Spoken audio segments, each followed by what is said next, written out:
What's up, everybody? Welcome to Untamed and Unhinged Reptile Podcast. That's my co-host Eric from EA Snakes, and today's guest we have Vanessa from Usark, Earl from Lonestar Reptiles. But we're gonna shout out some sponsors real quick. We want to thank all our sponsors. We got CNB Reptiles, we got Reptile Crew, Luton Republic, South Bay Reptiles. We got Cold Blooded Cafe. You use Untamed 20, you get 20% off at checkout.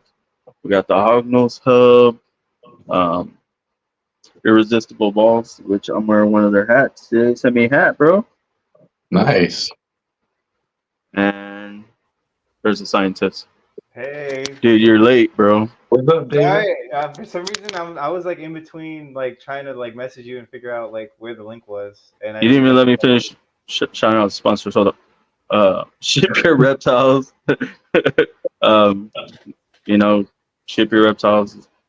We love them. I love them. I have them tattooed on me right here. Ship Your Reptiles. I also got CNB tattooed on me. So right here, CNB. But you know what? Let's just go ahead and get in the show, guys. Let's bring out our guests.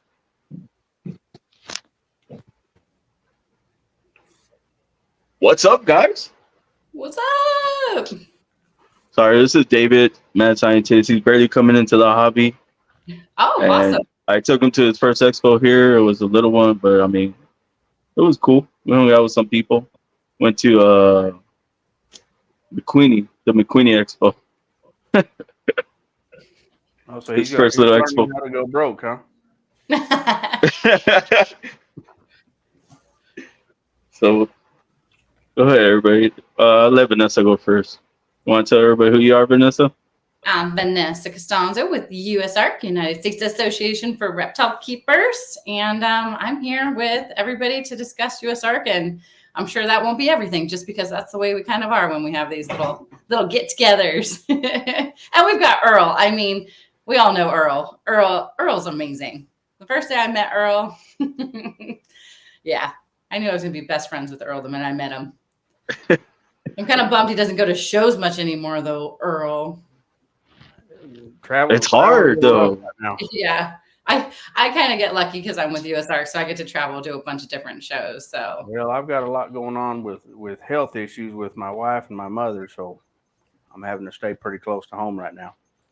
yeah. Damn. Sorry about that, Earl. But yeah, so Earl, like, what's going on over there? What you got going on over there? I just working with the red eyes, hard and heavy. We started bringing in frogs. Still working with snakes, but the frogs are really cool. And it gives me a chance to build big cages. I don't know if these cages are huge. Wow. Yeah, these cages are enormous. And on the other side of the room, you got. So I've got frilled dragons, Australians, and then I breed the red-eyed crocodile skinks, the white-eyed crocodile skinks. We're getting into several species of frogs. We're going to be bringing in some more lizards that are really hard to come by. I'm trying to work with a lot of stuff that nobody else has, and and a lot of these species, like the red eyes, we're still learning so much about these. I was just looking at a cage yesterday while I was watering, and I noticed I've got some real bright orange lizards in there. And, we think they're mutations, but at the same time, it may just be the way we're keeping these animals. Giving them better lighting, feeding them better. This cage up here that I found that in, I found we call them orange tigers in the bottom cage. There's over 50 lizards in that cage. And the top one, it's probably got about 35 in it right now. But finding that one in a wild caught cage kind of blew me away. The other cage is completely captive bred animals. In the top cage, we brought in a bunch of wild caughts about 2 years ago. And so far, I've seen nothing but black lizards. And then all of a sudden, I see this one with this bright orange head. And so we're making them in there too now. and we think we have pieds already. They're in a totally separate room all by themselves. We're trying to prove them out now. So the red eyes are incredible, and if you don't have any, man, they're awesome animals. But there's a lot of false information on them out there. I mean, everything I ever read was false, and they said you couldn't keep more than two together, and they don't climb. Look at how high that cork bark is. It goes all the way to the top, and they're up there at the top all day long. So, they say they hide all the time. They're out and about, cruising around. I think pretty much any animal, if you give them what they need, you're going to see a lot better animal.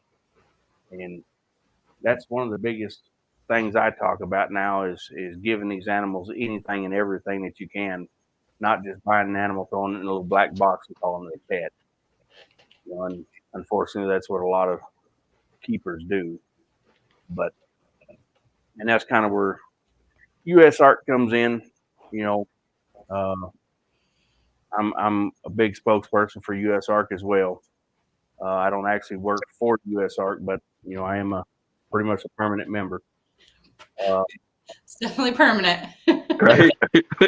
That's dope. I mean, he's talking about the ship your reptiles. Mine's on my arm.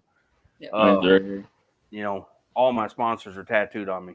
So, but Usark is something I'm a big believer in. I think if we didn't have Usark right now, we probably wouldn't have animals at this point, to be honest with you. And people need to understand this, that the government doesn't want us having animals at all. I mean, that's straight and to the point. And if they finally do get our reptiles, they're going to go back after fish and birds, which they've already attacked. She'll tell you, she owns a pet store. Getting fish is a nightmare. You can't get anything new. There's no importation of fish at all. There's no importation of birds. They've already attacked all that, and they're trying to attack us, and nobody gets it. They really don't. So I'm going to leave it at that for now. We're going to get it more into that here shortly. But, guys, Usark is something that we desperately need. And for those of y'all that don't know Phil Goss, man, that guy is something else. He is a real superhero. I don't care what anybody says. That man is a real superhero. Man, he is. Agreed. Man, but that's crazy though. I didn't know they were attacking birds and fish.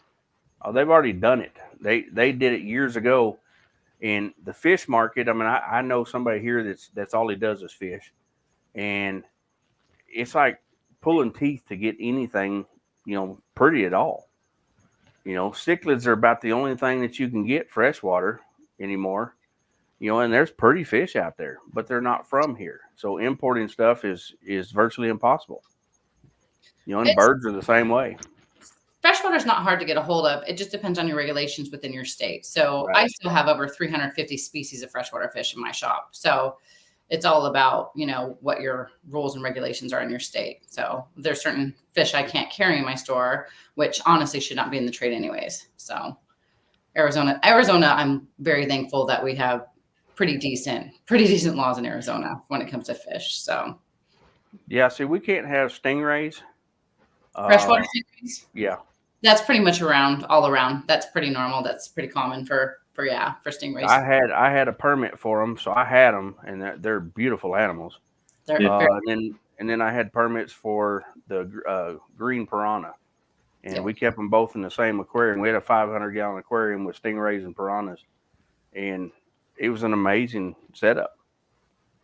But So is there a rationale for preventing certain types of species, like if for instance, like in landlocked states, are those kind of provisions like less common? Like, is it more likely to be able to have those freshwater species? well, so here's the problem: is those freshwater species can live in our waters, and so you go up north, like Minnesota is where I used to buy mine originally. They can't live in the waters in Minnesota, so they're legal there. Okay. But unfortunately, just like reptiles, like everybody says, Florida, somebody released a snake and it turned into this. Well, that's not what happened. what happened was Hurricane Andrew released a lot of snakes when a bunch of facilities got hit by Hurricane Andrews in South Florida. I remember that. And Okay. that's where all the snakes got released. Not only did they release snakes, they released monkeys. They released all kinds of stuff because it wiped out several facilities, including the Miami Zoo. They had orangutans loose. They had elephants loose. They had all kinds of animals loose. Unfortunately, the snakes have a bad rap. Truth be known, the snakes are not a huge problem in South Florida. Tegus are. There's no doubt about that. Tegus and iguanas. But we were in South Florida, and anywhere you, like in Homestead, we're just standing around and tegus are walking across your feet. They're everywhere. Every time I've been there to hunt snakes and, film and whatever, we've rented snakes to film with because you just can't find them. So I don't think the problem's near as bad as you think it is, but Florida uses that against us, and it's pretty sad. But yeah, it's no different anywhere. I mean, every state has rules and regulations. Where I'm at, most of the cities have a 6-foot rule. Anything that can reach 6 feet, you're not allowed to have, and that kind of sucks. And we need to change that. And the only way to change that is going to each and every city and talking to them. I don't have a 6-foot rule here. I don't have very many restrictions at all. But I actually wrote the city ordinance where I live. I rewrote it. Most city ordinances in Texas, I can tell you this, are from the 50s. And Yeah. I mean, a town 9 miles from me has a no constrictor rule. So guess what you can have? Not much of anything. Ball pythons. The pet store, no. Ball python's a constrictor. So no. Damn. They put Nothing a blanket statement, no constrictors. Oh Well, yeah, broadly speaking, right? Not just like. Yep, it's just a blanket statement says no constrictors. Well, the problem is ball pythons aren't going to hurt nobody. They're not going to go out and attack your dogs and cats and whatever. I guess if it's a little tiny chihuahua, I got some snakes that eat a chihuahua, but typically the ball python is not going to hurt any animal or human. And so I'm working with Burleson now, trying to get that changed. When we wrote the ordinance here, we didn't talk about big snakes. They didn't ask, and I didn't talk about it. So it was never put in there that we couldn't have the big snakes. But there's several, cities in Texas that are, a no constrictor rule or a 6-foot rule. So what's the process for revising those ordinances? Well, you go and you talk to your city manager and tell them, hey, I want to get on the docket with the city council, and you bring in good documentation on every species that you're trying to get in, and know what you're talking about. Have all the facts. If you go in and you start yelling and screaming at people, they're going to turn you out as fast as they can. Mm-hmm. When I started doing this, I had crocodiles, alligators. I had it all in my backyard. I live in the city. Guys, I don't live on a big piece of property. I'm right downtown. And, and the city manager told me, we got to be friends. And he told me, bring anything in you want. If we ever have a problem with it, we'll deal with it at that point. But get in contact with your animal control. Let them know that, hey, when it comes to snakes and reptiles, if you have a problem, I'll come get them for you. But get in good with everybody, and then they go to fight for you. And that's the easiest way to get in. But city council is where you're going to go. Earl, can I add something to that too? The Yes, biggest thing, one, is not being rude or mean. Go in there calm, collective. Mm-hmm. Know what you're talking about. Go in there strong, but do not be mean. And the reason I say that is if you go in that way, it's going to instantly turn them to not want to help us. And the biggest thing is usually it's just educational. They just haven't been educated on this. A lot of people don't realize that these animals that we keep, like we love them. They're part of our family, but they've never been introduced to them or been raised around or seen them. They've seen the fear out of movies, or, they have a natural fear because of, something that happened to them. So a lot of it's just education, but go in there very calm, very collective, and in a nice manner, and you'll get a lot further than people realize. I go in City Hall every couple of months with a backpack full of snakes and pass them out to all the city workers. I mean, they love it. And You get a snake. You get a snake. Earl, it's not like Oprah where you get a snake, you get a snake, you get a snake. you see, I could, what, Earl? I can just see you doing that too. Earl I'm just picturing Earl right now with a backpack. Right. And just, here you go. Some of the girls tell me, hey, why don't you bring a snake in one time? So one day I walked in there, the first time I did it, I had a backpack full of snakes. I had like 5 or 6 of them. And they brought the city manager out, and he's a new city manager. And he comes out and he's, well, I want to hold one. And, of course, you take like pieds and, you take pretty stuff. Bananas. And next thing you know, they're amazed. These people have never seen a snake up close, and now all of a sudden they're playing with them. Mm-hmm. I got restaurants here that tell me, hey, the next time you come pick up food, bring a snake with you. I mean, everybody here knows who I am and know what I do, So, yeah, I get that all the time. There's not a single convenience store worker here in town that hadn't been to my house. Yeah, so I have a question about that too. Being new to the hobby, like what's the expectation with public handling of snakes? Because they were at that restaurant, they're like, oh, just bring a snake. I know it's a little bit more of a private venue, but what does that usually entail? What's the expectation? You have to be very careful when you go in public with these animals, because there is a lot of people out there that do not like what we do. We are a little crazy, I guess you'd say. We're stupid. We're stupid. They put every name on us, okay? Yeah. And so when you're introducing an animal to somebody like that, you have to be very careful and not to scare people. That's the biggest thing. If you scare somebody, you're done. You're now you're the bad guy. Yep. I do all the churches here. I do programs at the churches. I do programs pretty much everywhere. And I very seldom charge for any churches or schools or anything like that. I know there's a lot of people out there do parties and they make their living on it. I don't. I do it for free just to introduce people to these animals and let them see that they're not bad animals. Don't take venomous out. I kept venomous for years. I just got rid of my venomous collection about 8 months ago. That was probably the hardest thing I ever did. You broke my heart. It broke my heart, dude. I had a Gila monster that, he was my buddy. Most of the time when I was doing these podcasts, he'd be sitting on my shoulder. And, it took a lot of training to have a Gila monster that would lick on your ears while you're talking to people on a podcast. But, that kind of stuff can't be seen in public. I don't even like watching videos of it, because 90% of the videos you see are not kid friendly, I guess you'd say. Me holding a 5-foot rattlesnake in my hand or wrapping around my neck is not kid friendly. I don't care how you put it, because that child that watched me do that, he's going to go out and find a rattlesnake and think he can do that. Yeah, it's a high risk video. Yep. But Earl, that's all education though too. So I saw somebody post about lawsuit if somebody gets bitten. Here's the biggest thing about being somebody who goes out into public with an animal.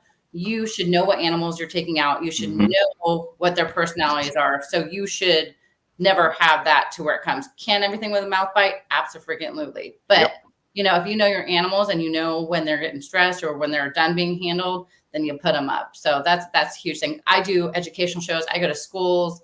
I go all different places and do educational, because again, I just want to teach people and let them see and touch and feel and understand these animals that, we keep as our personal pets. Once somebody feels one of these animals for the first time, especially here, because I work with the scaleless. I had a lady in here last week that was terrified of snakes. She was not going to touch one no matter what. and it was one of the convenience store workers. Her mom came with her, and she told me straight up, I'm not touching one. And so I immediately pulled out a scaleless. And she's like, oh, my God, that thing is crazy. I should touch it. And she touched it, and next thing I know, she's got a 5-foot snake wrapped around her neck. You know, it's all in the way you present the animals to somebody, you know, and if you scare somebody, they're done, you know. And unfortunately, I mean, most of these people know I work in the film industry, and my job on TV is to scare the heck out of people, you know, I mean, with every animal. And so it's kind of a catch-22 for me because I don't even like doing that. But at the same time, that's what I'm being paid for. But no, if I'm introducing somebody to an animal for the first time, whether it be a porcupine or a coatimundie or, you know, anteater, whatever I'm playing with at the time, you know, it's the same. It doesn't matter. My dog will kill somebody, you know, if commanded to. But my dog's the nicest dog you'll ever meet, you know. But I mean, I trust all my animals, you know. There's certain people like Dave Kaufman that gets bit every time he comes here. But that's Dave, you know. No animal likes Dave for some reason. I actually like Dave's movies, though. His movies, his educational movies, because they're about to drop I think it's a boa movie. Like Colombian boa movie or rainbow boa. I like his movies. They're very educational. He goes out there to see where they live. I mean, David, where are you located? I'm in San Antonio. And where? San Antonio. I don't live too far from Chris. I'm sorry. Yeah, we actually I met Chris at the gym. So I've been to his reptile room a few times. Stand up. At the gym. Stand up. Who? Oh, me? David. Oh, David? Stand up, David. Buff, dude. Oh, yeah, stand up. Like, Jim ain't doing you much good, bro. God damn. There you go. There you go. Oh, Now I'm all blushing now. Hey, That's what I'm here for. Thank that's you. why I love Earl. Hey, Earl's keep it fun. real. I'm just a fat kid, so I don't even care. He said he called me that as soon as I came into the room. He's like, "What's up, fat kid?" I'm fat and sexy. It don't matter to me. I ain't working out. I'm fat and sexy. Oh my gosh. Hey, my idea of working out is holding this big old cup. When does Earl not have jokes? Right? And then Vanessa's all, "Damn, shots fired." Hilarious. But how you been, Vanessa? I haven't had you on here in long time. A tidbit, you know, just doing my normal thing. Just had the 12-year anniversary at my pet shop. So that was past weekend, had a huge turnout. Yeah, a lot of fun. A lot of fun. Love it. Absolutely love it. Forget how much community support you have until you have them all at your shop in one weekend. And then you're like overwhelmed with just how amazing it is. So yeah, just been that, you know, Usark, a couple other Those are paintings behind you, by the way, right? Those are butterflies. Yep. No, they're not paintings. They're very pretty. Yeah, I collect butterflies and tarantulas and other weird bugs. Yeah, I had a little bit of a entomology stint. I like that stuff too. I travel too much, so I keep everything I love at the shop, and then I only have 3 pets at home now. So Do you arrange them yourself, or do you just kind of collect them? no, I don't put them together. I just collect them to every show I go to. Oh, gotcha. Yeah. That's cool. Yeah, She sees a butterfly, she's like, "I'm gonna buy it. I'm gonna buy that one." It doesn't stop there. I might have like a really bad problem. Like it's my entire room. Yeah, nice. Yeah. I like the That's one, awesome, though. I like that black one right underneath the green one.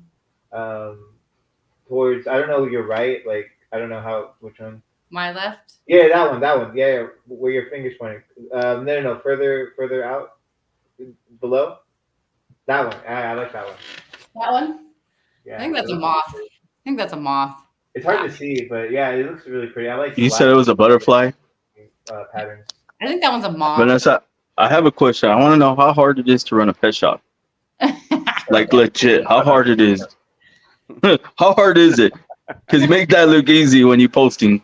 Yeah, it's simple. My shop's 4,000 square foot too. So everybody, like when they come in, they usually think it's going to be like 1,000 square foot. And then they walk in, they're like, oh my God, your shop's huge.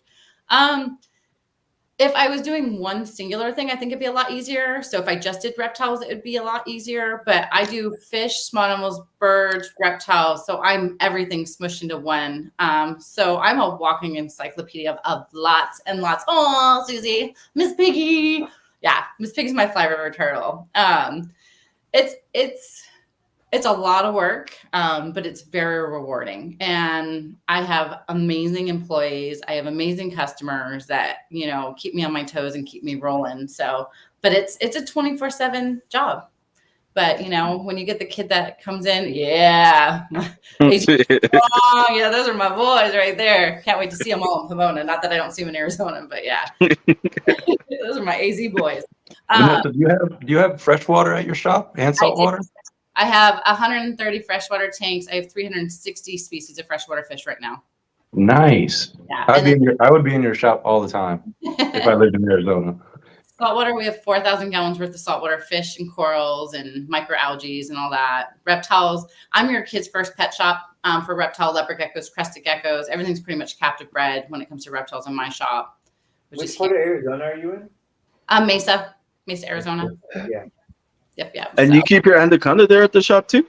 but both of my anacondas. You got two? I only saw the one. So I got Boots, the green anaconda from Megan. Yeah. And then I like things in pairs. So Revision sent me a yellow anaconda. Wow. And that's stiletto. So I have stiletto and Boots. I like that. Yeah. But so what's your most like attraction in your pet shop? I have a lot of different attractions in my pet shop. So there's Miss Piggy, my Fly River turtle. I have Boots and Stiletto, the anacondas. I have Kiwi and Waffles, who are my tarantulas. One is a rose hair, one is a curly hair. So those are all handleable. Moana's my tegu. Da Vinci's are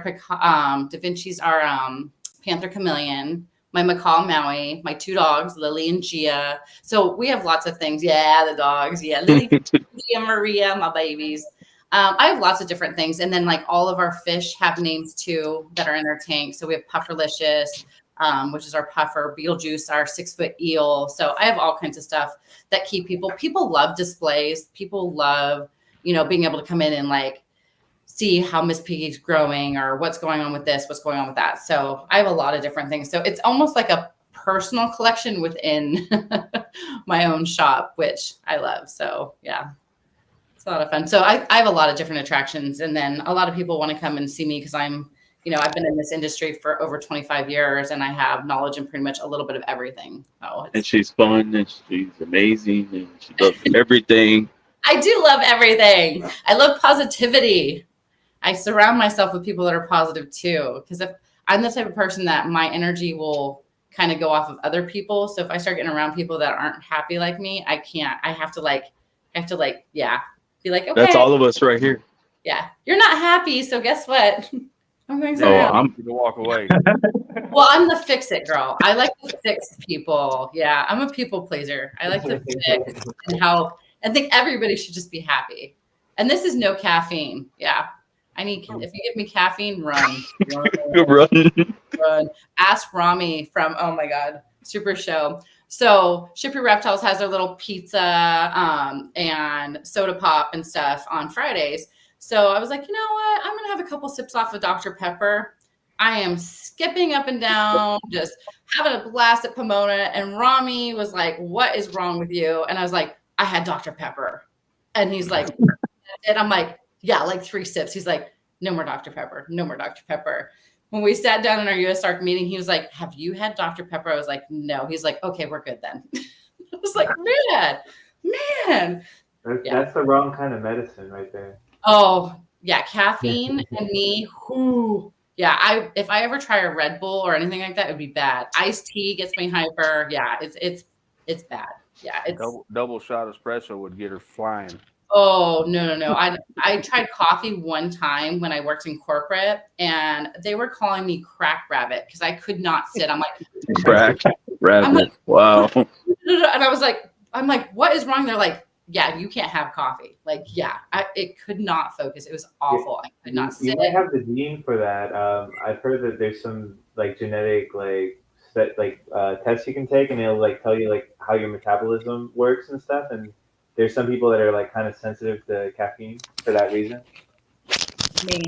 You should Very check it out. I don't know. I'm curious what your test will come out. It's like, oh, I have 3 copies of this gene. That's why. It's like, like or 3 something. sips of Dr. Pepper, and she's bouncing. My team knows I buy like little mini Dr. Peppers, like the little cans. If they see that come out of the fridge, they're like, oh, the store's getting rearranged today. And I'm like, yep, we got to get some stuff done today. Let's roll. So, but to answer your question, is running a pet shop easy? Absolutely not. Is it rewarding? Yes. Do I get to do what I do every day and love it? Yes. Do I make money? No. So it's you do make enough money to stay afloat, though, I imagine, right? Vanessa, this is positivity. We're just supposed to say yes. We make money. You're no, never gonna get Obviously, I wouldn't expect like huge margins, but at least something, right? Or no. So the thing I always tell people is you can live any way you want to if you live inside your means. And I definitely would live inside my means. I raised myself. I've lived on my own since I was 13. So I know how to live inside my means. So I think that's the biggest thing. But I get to do what I love every single day. Like you cannot beat that. Not beat that at all. And then I get to join other organizations and do other things like Usark. I started volunteering with Usark. I think it was 3 or 4 years ago. I started just popping in, and then I told Phil he was stuck with me. So then Phil brought me on as the administrative director, so that I can help out more with Usark. And then I travel around to different shows with Phil, and then I mail out all the t-shirts personally from my house, and then do podcasting and anything else that I can definitely help out with Usark to spread the word. And that's the biggest thing, helping spread the word about Usark. Without Usark, we wouldn't have shows. We wouldn't have reptiles in pet shops. We wouldn't have reptiles at homes. We wouldn't have all these things. And Usark is very dear to my heart because of that. So not only is it just something for me to, do, and I love what I do with Usark, but it is a very well needed corporation within our industry. And I wish more people would recognize that. I really wish more people would recognize that. And sometimes it's like pulling teeth to get people to understand what Usark really is. So, and I know Earl knows exactly what Usark is. That's actually how I met him. I'm pretty sure somebody had put something for Usark at his booth at one of the shows, and I had just been walking around, and it was my first Texas show, and I was stoked. I love Texas because the boys wear boots in Texas, and I'm a boot girl, so I'm like, yeah, I get to see all the boots this weekend. I was all except me, because I ain't wearing no boots. Nope. And then I met Earl, and I was like, all right, I like this guy. This guy's awesome. You got one of a kind personality, Earl. Come on. Well, and you invited me over to your little shindig thing, and I didn't go because I was still new, and I was like, now I wish I would have gone. Oh, you would have fun. From what yeah. I heard. I know. I should have gone to your shindig. So one of the biggest things, I actually am trying to implement something now for Usark, which I think is going to help the whole community. And there's going to be some pushback. There's no doubt about that. But unfortunately, when you go to these shows, I'd say probably 70% of the vendors are not Usark members. And it's pretty sad. And the numbers are probably higher than that. I'm shooting it pretty low. But guys, there's over 8 million people in the United States with reptiles. And unfortunately, we don't have 8 million people as members, and we need that. Not only would the money help us tremendously, it takes a lot of attorneys to fight for your rights to have your animals. One of the most important things to me is, and I have signs that say differently, but her sign says fights for the rights, or fights for your rights. My sign says fights for the rights of responsible keepers. Yeah, Phil told me over and over, we don't fight for everybody's rights, because when you're doing irresponsible stuff, we're not fighting for you. I said, then why does the sign say that? So when he printed my sign, and mine says fights for the rights of responsible keepers. Yep. And I try to put that out there, show people how to do this responsibly, do it the right way. Not just put an animal in a box and it's a pet. You go feed it once a week. And there's so many people out there that do that. But education is key. Everybody that comes to my house, I offer them at least a $50 discount for an animal under $500. Anything over $500, I usually do a $100 discount if they'll buy a $40 membership right there in front of me. I had a guy that's never owned a snake, never owned a reptile in his life. He's 70-something years old. He's not going to. He's got a dog and a cat. He bought a membership because he liked what I had to say. And again, it's all in the presentation. When you talk to people and explain to them what USARK is, basically we're an organization that fights for your rights to keep your animals. All right. And without them, you're not going to have all this stuff. Look at the tegus. They took tegus away from Florida, and I don't agree with that at all. I think tegus are amazing animals. Are they a nuisance? They can be, absolutely when they're in the wild. So but they also took the rights away from the guys trapping the tegus and getting them out of the wild. What good is that going to do Florida? Now we got 2,500 tegus a week that were coming out of the wild out there breeding. That makes no sense to me. And is USARK going to go back after the tegus eventually someday? I guarantee it, because they shouldn't have been taken away. Just like berms. We had berms back for a while, where we could ship out of Florida and all that. And now look, we're stuck again. But it's people mishandling animals and putting videos out. And I hate using that word, but it is when you're doing bite videos and you're doing live feeding videos, all that's doing is fighting us. The people that are trying to help you keep your animals, you're fighting against us when you're doing that kind of stuff. And that kind of stuff has to stop. Is it cool to see, get bit? I don't like getting bit. I get bit all the time, but you'll never see it on video. It's just not something I'm going to do. Is it part of what we do? Absolutely. I get bit by rats more than I do snakes though. And I hate that. Then things hurt. But I'm trying to implement a plan, and Vanessa knows what I'm doing. I think that if you're a vendor at a show, you need to be a USARK member. If not, you're not allowed to vend. That's my personal feelings. And I have already reached out to NARBC. I've reached out to Phil. I've reached out to Vanessa. I'm trying my damnedest to get this done. And that's going to put a lot of members in there.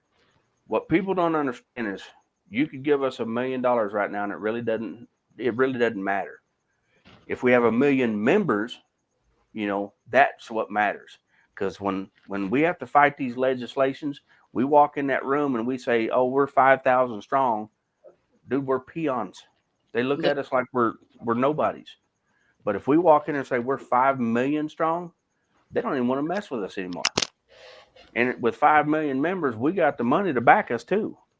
So, USARK Florida, I know they've had some hardships, because they don't have the money to pay these attorneys.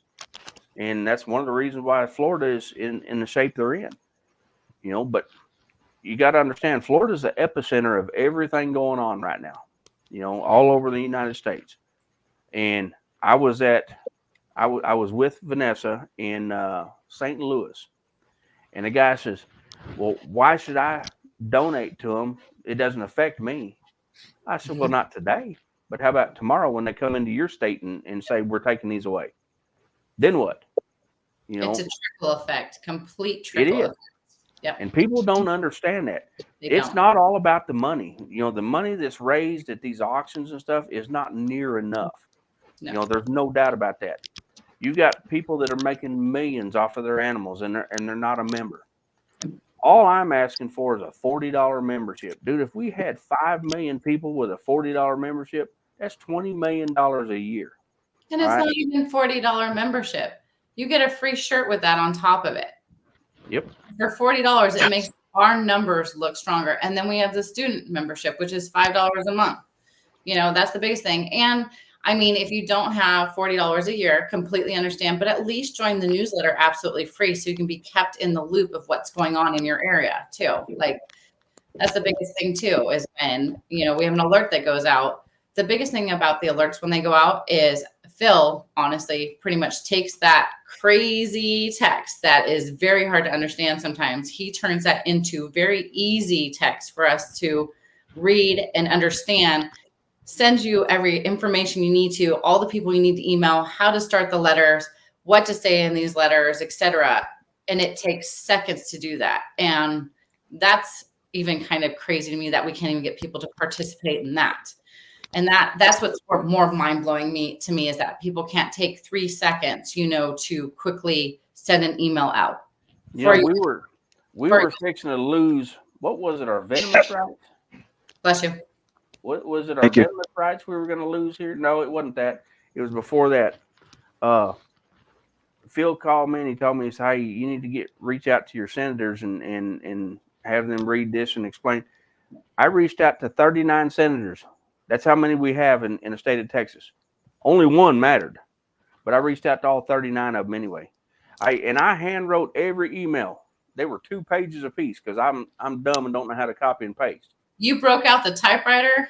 Well, no, I did it on my laptop, but I hand wrote every single one. Uh-oh, hold on, I'm going to turn the lights on. It's past Earl's time. Good night, Earl. Love But you, I Earl. hand wrote every single one, and then my intern Kyle, I was on the last one. He goes, "You don't know how to copy and paste us?" No, He does it. Or I forward. you showed me how to do it, and you know, I mean, but I had several senators reach out to me by phone and talk to me for 10, 15 minutes apiece, letting me know that hey, they didn't have anything to do with it. Ted Cruz was the only one that was important. But I talked to Ted Cruz on the phone for over an hour, and okay, I typed an email. He broke out his typewriter. Okay, My I wrote an goodness. email, Susie, for He real. has a Susie. touchscreen. He has a touchscreen. He touches it. I'm like, Susie, I'm miss me, old. Earl Shore tattoos. I am old and I don't understand. Oh yeah, show the shiver reptiles. There we go. I get to see Susie this weekend. I have yet to meet her, and I still want to meet her. And I have yet to meet you too. I only met you on the podcast. That was it. She said, "Let me see him again." Yeah. So that's mine. I gotta stand up. There's Earl's. Earl's is so It's the only big. free spot I had left where you could visibly see it. Yeah. So Earl, was there anything that came out of that conversation with Ted Cruz? Well, yeah, his daughter had a bearded dragon, and they were talking about taking all our rights away at one point here, and that was squashed real fast. But that's one of the things, like when Phil reaches out to people, Phil has actually reached out to me for stuff that, like we had an incident where a guy had a bunch of venomous snakes in Temple, Texas. It was right down the road from me. And I guess he had reached out to Vanessa originally, the guy did, trying to get us to help him because they took all his animals away. They shot one of his dogs, and supposedly Parks and Wildlife did this. And so Phil called me and he says, "Hey, can you look into this for me?" And I was like, "Sure." Well, Phil knows I work with Parks and Wildlife. I mean, hell, they come to my house all the time. And so I called Parks and Wildlife, and they said, we didn't have anything to do with that. We were called to assist the city, but animal control actually shot the dog. And I said, well, can you tell me why? He said, because the guy sicked the dog on him. Well, I mean, it is what it is. The guy got bit by, I think it was a bush viper or something, and went to the emergency room. Well, that right there told them that he had venomous snakes in a town that there's no venomous allowed. And he said, well, I got permits in the state of Texas. Well, unfortunately, you can go to Walmart and you can buy a permit for venomous snakes. It's $29.95. That is for Texas. That's not for your city or your county. That's for Texas. And it says right on the permit, consult your city and county ordinances. And so there was nothing we could do for the guy. He is the exact reason, that we're in the situations we're in, because you're doing something illegal. If you're going to do something, make sure it's legal where you live, and do it right. Be somebody that's, putting information out there that's proper information, not a bunch of bogus crap, like these red eyes, everything I read for 5 years said, don't buy them because they're just going to die on you. And they will. You're buying wild caught animals. If you don't know how to take care of them, they're going to die. We went into it a little bit, doing, pairs. And the next thing I know, Ryan McVeigh is like my hero. Ryan pushes me to do stuff I wouldn't normally do. But I said, I want to colonize these things, because I know they're not kept in pairs in the wild. And after 2 years of talking about it, he finally told me, he said, look, are you going to talk about it or are you going to do it? And so we blew this room up and put these big ass cages in here and they're amazing, but again, it's doing the right thing, each and every time. When somebody comes in here, they see this, they want to go home and build something like this. When you walk in her shop and you see her caging, people want their cages to look right, and if we're putting it out there right, they're going to do it. Mm-hmm. Bailey Royal's Beauties. That little girl right there is amazing. So, I agree with Bailey, you 1,000%. I just have a question. Go ahead. I'm sorry. Sorry, I just want to say something real quick. Earl, I think you're exactly right. When new people see enclosures that look beautiful, and then you put an animal in their hand that they've never even seen before in their life, and then when they hear something on the news, they're kind of like, well, I don't think the animal I held is actually like that. I just agree with you 100%. You just have to put the animals out there the proper way, for people to understand. And again, if Usark was to go away, I give it a couple years and we're done. Another thing that, people don't get, and I've talked to Vanessa about this, I've talked to Phil. I know we don't like PetSmart. I know we don't like Petco and PCS and all these big, box stores. But without them, we're done. And that's another thing that people don't understand. PetSmart, Petco, and PCS are usually where people see those reptiles for the very first time. And if we don't have that, they're never going to see us. Because of that, then they get online and they find us. And if they didn't see that animal for the first time, they would have never reached out to us. I get everybody bashing PetSmart and Petco. I've got a PetSmart employee that works for me. And I'll be honest with you. When she asked me, I was like, nope, ain't happening. Hey, my wife says, think about what you just did. You need to hire that girl because she can bring that back to PetSmart. Well, unfortunately, she can't. They won't let her use any of her knowledge from here. But she's great. She comes in here, she busts her butt.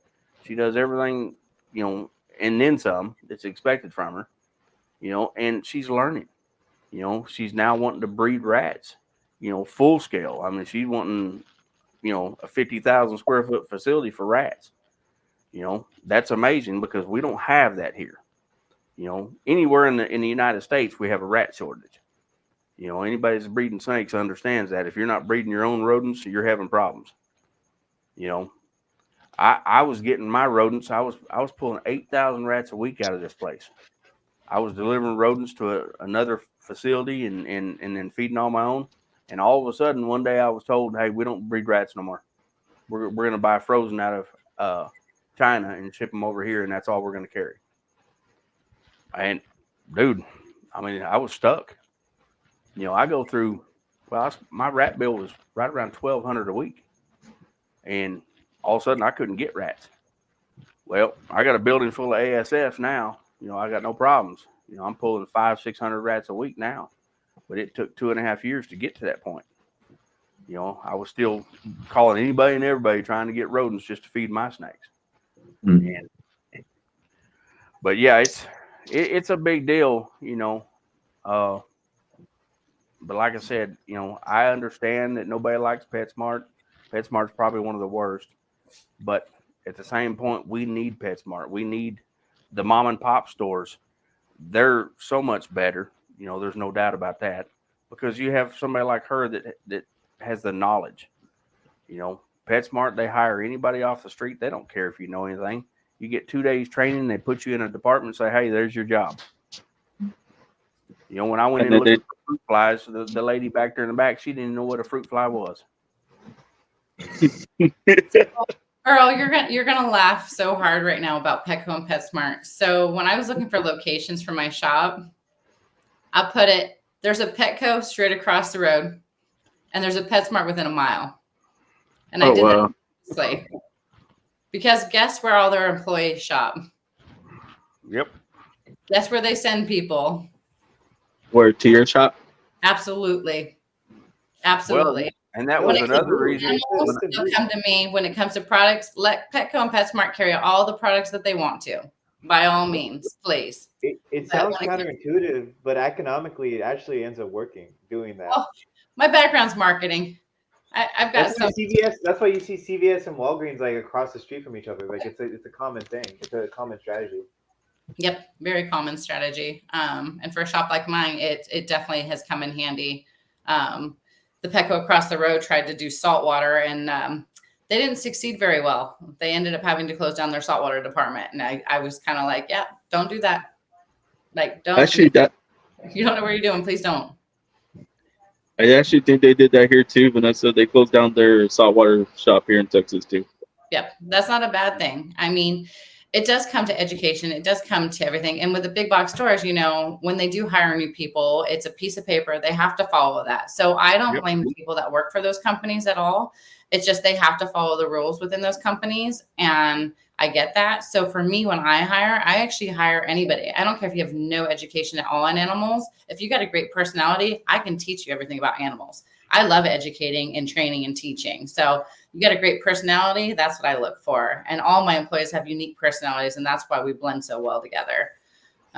Yeah. See, I don't understand that either. Like, why not change your habits and make Petco and PetSmart better? Because they don't want to. World, that would be amazing. Right. They don't have to. And that's the thing. They don't have to. They have their own line of caging now. They have their own line of everything. Mm-hmm. That was the one thing, my intern, she quit PetSmart finally. And that kind of sucked because, I was getting on my dog treats for half price. But I mean, they thought I was her dad. She told them I was her dad, so I just go in there and tell them, hey, I'm using her discount. And when she left, one of the other employees tried to give me their discount because I go in there, I was buying like 500-600 crickets a week, and most places when they get crickets, most of them are dead in the box by the time they get there, especially in Arizona. No, it would depend on who you get them from. Timberline. So I don't use Timberline anymore because I couldn't keep the crickets alive here. Buying thousands at a time, I couldn't keep them alive, and I don't need 3,000 at a time, but I wanted to order enough to last me a month or so. Yeah. And so I'm actually buying the banded crickets now. Nope. And they make noise.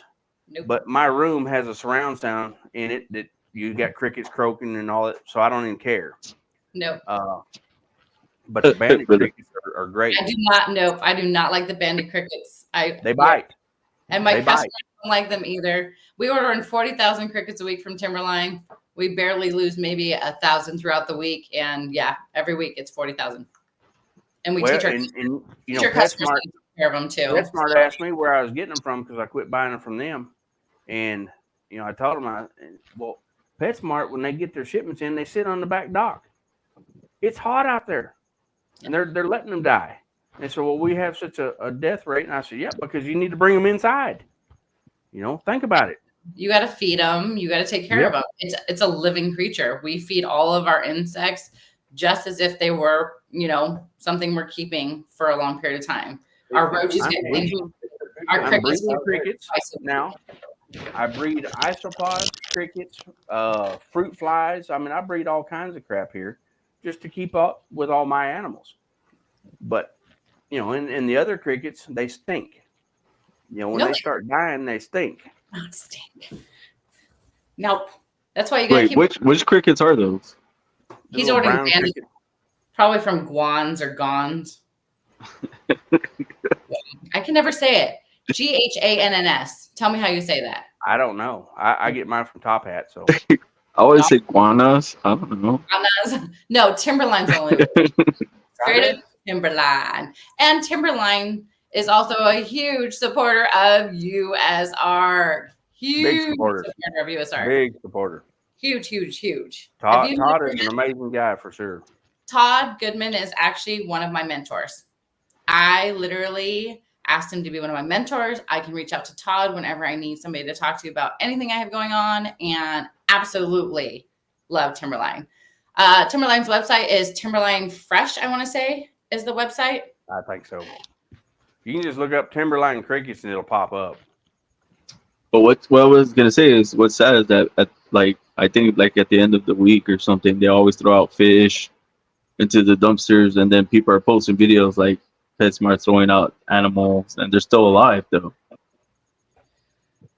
Yeah, I would hope they don't do that, but you never know what people are doing. I don't. Yeah, I'm a whole different beast. The way I run my shop is definitely different. Yeah, no, I don't know what they do, but we hardly ever lose fish. We hardly ever lose reptiles. Obviously you're going to lose some crickets here and there, but yeah, Timberline has everything between crickets, hornworms, mealworms, superworms, night crawlers, wax worms, Kelsey worms. They have a little bit of everything. So, and I got told a while back. I mean, it's been a couple years ago. I was, told that all the big breeders, we cull out animals. When we're breeding, we throw them in the trash.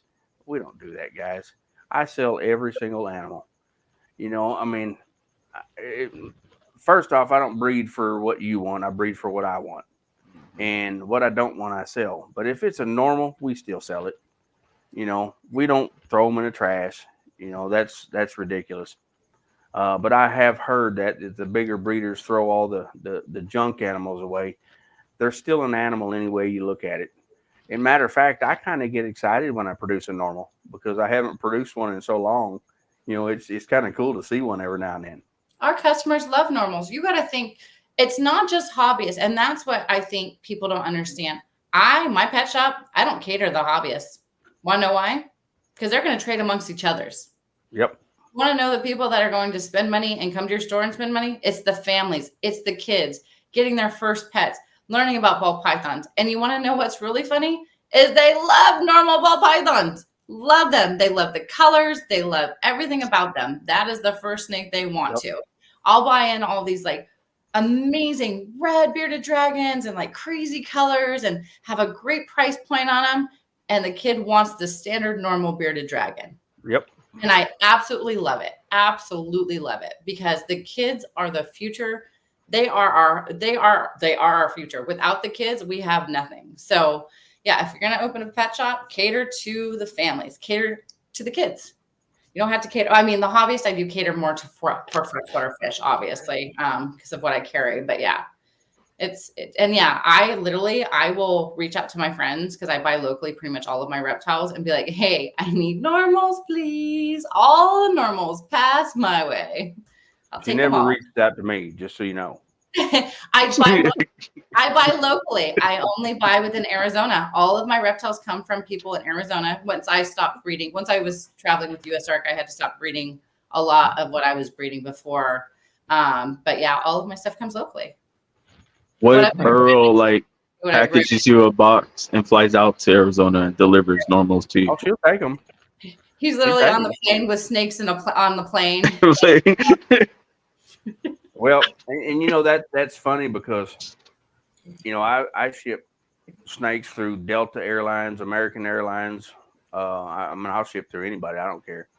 Because my daughter worked for American Airlines, and I was trying to get same day shipping going, and you know you drop them off at 6 a.m. They're sitting there by 2 o'clock in the afternoon, and you just have to go to your local airport and pick them up, and it would work for most areas. Some areas are just too remote to go to a big airport.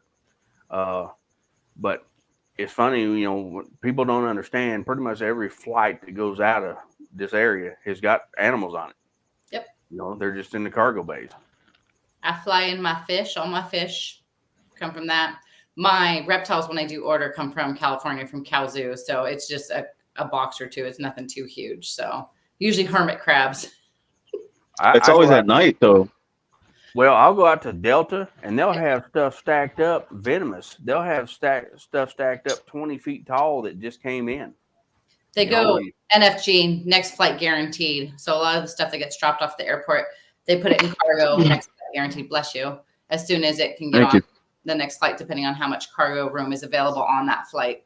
Yeah. So, yeah, every time I see you post, though, it's always at night. Like when you get your fish, it's a late night run. Yeah, I purposely do that. So most of the flights that come out for mine will come out late, and then it's nice and cool. Then they're open till 12:30. They're open till midnight. It is not cool in the summer.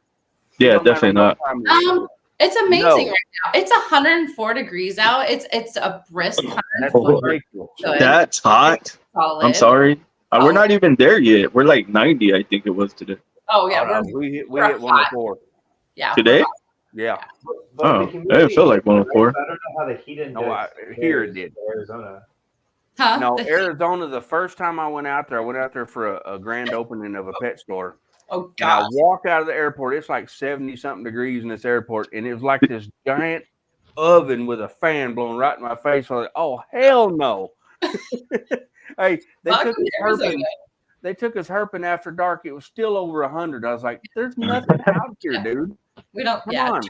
During the summer, we don't cool. We don't cool at all. But yeah, that's why I ship in late at night, because then they're going from cargo straight to the cargo spot, straight to my shop. Yeah. Yeah. The only thing they get is darkness. They don't get cool. That's true. He's right, though. We have amazing fall, winter, and spring. Our summers suck, but I can drive 2 hours and drop, almost 20 degrees, go up to the woods. I got 4 hours. I'm to a beach, and I live right next to the Salt River, so I can go sit and paddle anytime I want to on the Salt River and cool off. So it's amazing. I want to move, though. We all know this, though. I've been wanting to. If she wants to move to Texas, where all the boots are. I was gonna say, I hope she's moving to Texas. That'd be dope. Texas has always been on my list for sure. I'm giving myself this year to figure out what I want to do when I grow up. So what I'm going to do with the shop, what I actually want to do in the long run. So I know I'm an entrepreneur. I don't know what to do when I would grow up. So I'm working. That's my goal. You haven't fully actualized yet? You haven't fully self-actualized? Oh, God, no. I have to have my hands in so many things that, I mean, it's Usark is not my only gig. I have a few different things I dabble in. So what are some other highlights? Some other highlights. Oh, God. Other I volunteer for the sheriff's office. So I'm a volunteer for victim services. So I go out and help with victims locally. Got Usark, Turtle Fest, Iguana Fest, Reef Builders, Reef Stock, Aquashella. I know I'm missing something. Do you have anything non-animal related? No. The sheriff's office, that's non-animal related. That's completely non-animal related. It kind of is. You're working with right? What animals? Working with kids, animals, no animals. It's all like families. It's whoever the victim is in the scenario that I'm going on. So it's what did they say? It's a baby rattlesnake victim. You gotta go get it. No. No, I don't do any of that. I still haven't gone herping in Arizona. I need to do that one of these days. I've lived here 32 years and never gone herping. Yeah, I have a lot of things to learn, but a lot of where I come from was I was in a not healthy relationship for 17 years. So I was on full lockdown. I wasn't allowed to do anything. So I have been free next month, as of it'll be 4 years next month that I've been completely free. So that's the biggest thing, is just learning who I You're really am. You're exploring. Oh gosh, yeah. You've got to explore, Bro, she's having fun. right? You should see her stories. Story. She has like a whole Ferrari, going to baseball games. I have a Corvette. Yep, I bought that. I had a toy. So I used to have a toy hauler in a truck, and I was going camping alone. I did that for about a year, and I was like, "This is kind of fun, but kind of boring." So then I was like, "No, I've always wanted a Corvette." So I traded those two in for a Corvette after going to the racetracks and loving being on the racetrack. So I bought a Corvette. So yeah, you never know what I'm going to be up to. That's for sure. But that's life's too short. Heartbroken when somebody hit it. Oh, that lady. She's lucky I'm just a very calm person. Very calm person. Because Earl, when you're in the left turn lane, okay, and somebody's in the middle lane and the light's red, okay, and then the left turn lane turns green. So you're not supposed to go from the middle lane and go straight and swipe across somebody else's car. This is not what you're supposed to do. Actually, Vanessa, something like that happened to me today. In the way, I don't know if it's exactly what you're talking about, but I was at an intersection and I was in the left lane, and it gave me the right of way, the green arrow, and so I started going, and then right when I was clearing my vision of the cars to my left, there was a car that was on the leftmost lane, like going opposing, and he almost T-boned me, like just like went like full scented, like Nah, off the red bro. light. No, that's my first ever, well, other than my rollover car accident where I lost my memory, that's like my No, I could have died easily. Could have died, like, because Never that's where you, like, that's not a good No. place to be. And the worst part is hearing as she's just scraping up your car, and she's just and you're But I just got like, lucky. I still had a little bit of adrenaline in me, waking up, early in the morning. So I hit my brakes, and they just went off on their way. So Oh, so she was lucky Vanessa didn't have her Dr. Pepper and her double shot of espresso yet. oh, this lady had some nerve. So after she hits me, right, she starts honking at me to move my car. One, the light's red. Two, she just hit my low profile tires. So I'm freaking out. I'm like, crap, is my tire flat? I'm not gonna, drive off of this. So I get out, check sure everything's good. And then she's like, why did you hit me? And I was like, oh, honey, I know this is a no fault state, Arizona, but honey, you definitely, yeah, it's okay. You hit me. Like, let's just settle this. So I would have been like, you see this camera right here? And not just pointing at something, there's no camera. Like, yeah, I got you. Yeah.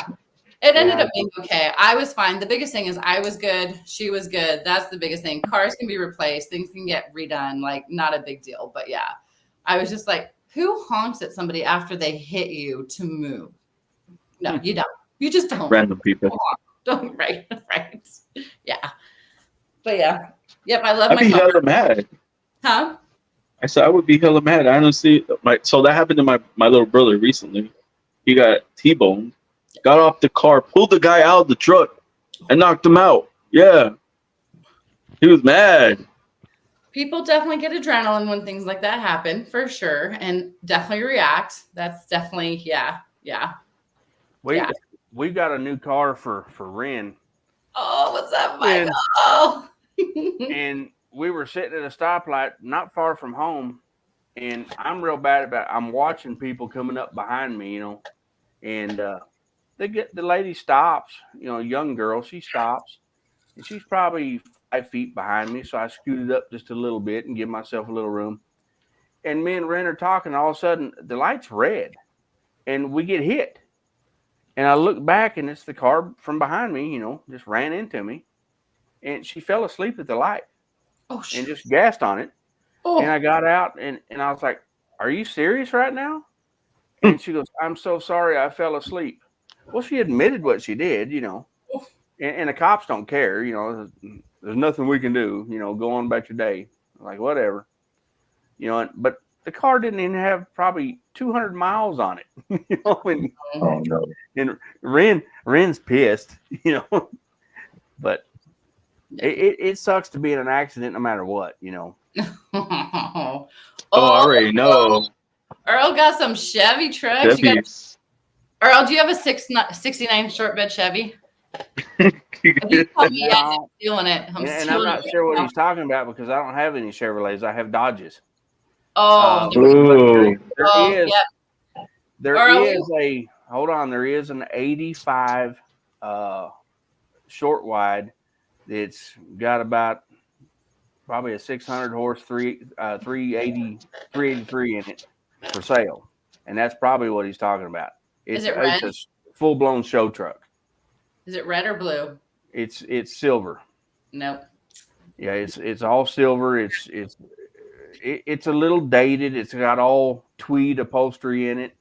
But it's a nice truck. And that's probably what he's talking about. Yeah. But it's a full-blown show truck. It's not like your daily driver. No, I mean I don't drive my Vet every day. That's not my daily driver. I drive a Toyota Highlander, a 2016 Toyota Highlander. That's still a good car, though. Yeah, those I are would drive that. I love my Toyota. Both of my cars are 2016s. Everybody thinks my Corvette's brand new. It's a 2016. She's being modest. I drive a 2016 four-wheel drive Dodge. Yeah. See, With the 2016 biggest Hemi they make. I don't want my car driving itself. I'm going to pass on it. Every time I had to rent a car and it's all the stuff's beeping at me and stopping and vibrating, I'm like, what the hell am I in some kind of PlayStation? Your cars come with AI assistants now and everything, Oh, no, thank you. No, thank you. Let me construct your Hold up. grocery list before you get to the grocery store. No, I'm just joking. Not for Earl. Earl don't like that shit. Could you imagine Earl with one of those cars? Bad idea. Hey, Siri, shut up. In a tree just to see what happens. He's trying to roll down the window. He's like, what? Where is this at right now? Come on. What? Two flats. Are they on the same side or what's with your flat? It's a moped. Well, guys, I'm gonna be heading out. It was nice meeting you, Earl and Vanessa. Yep.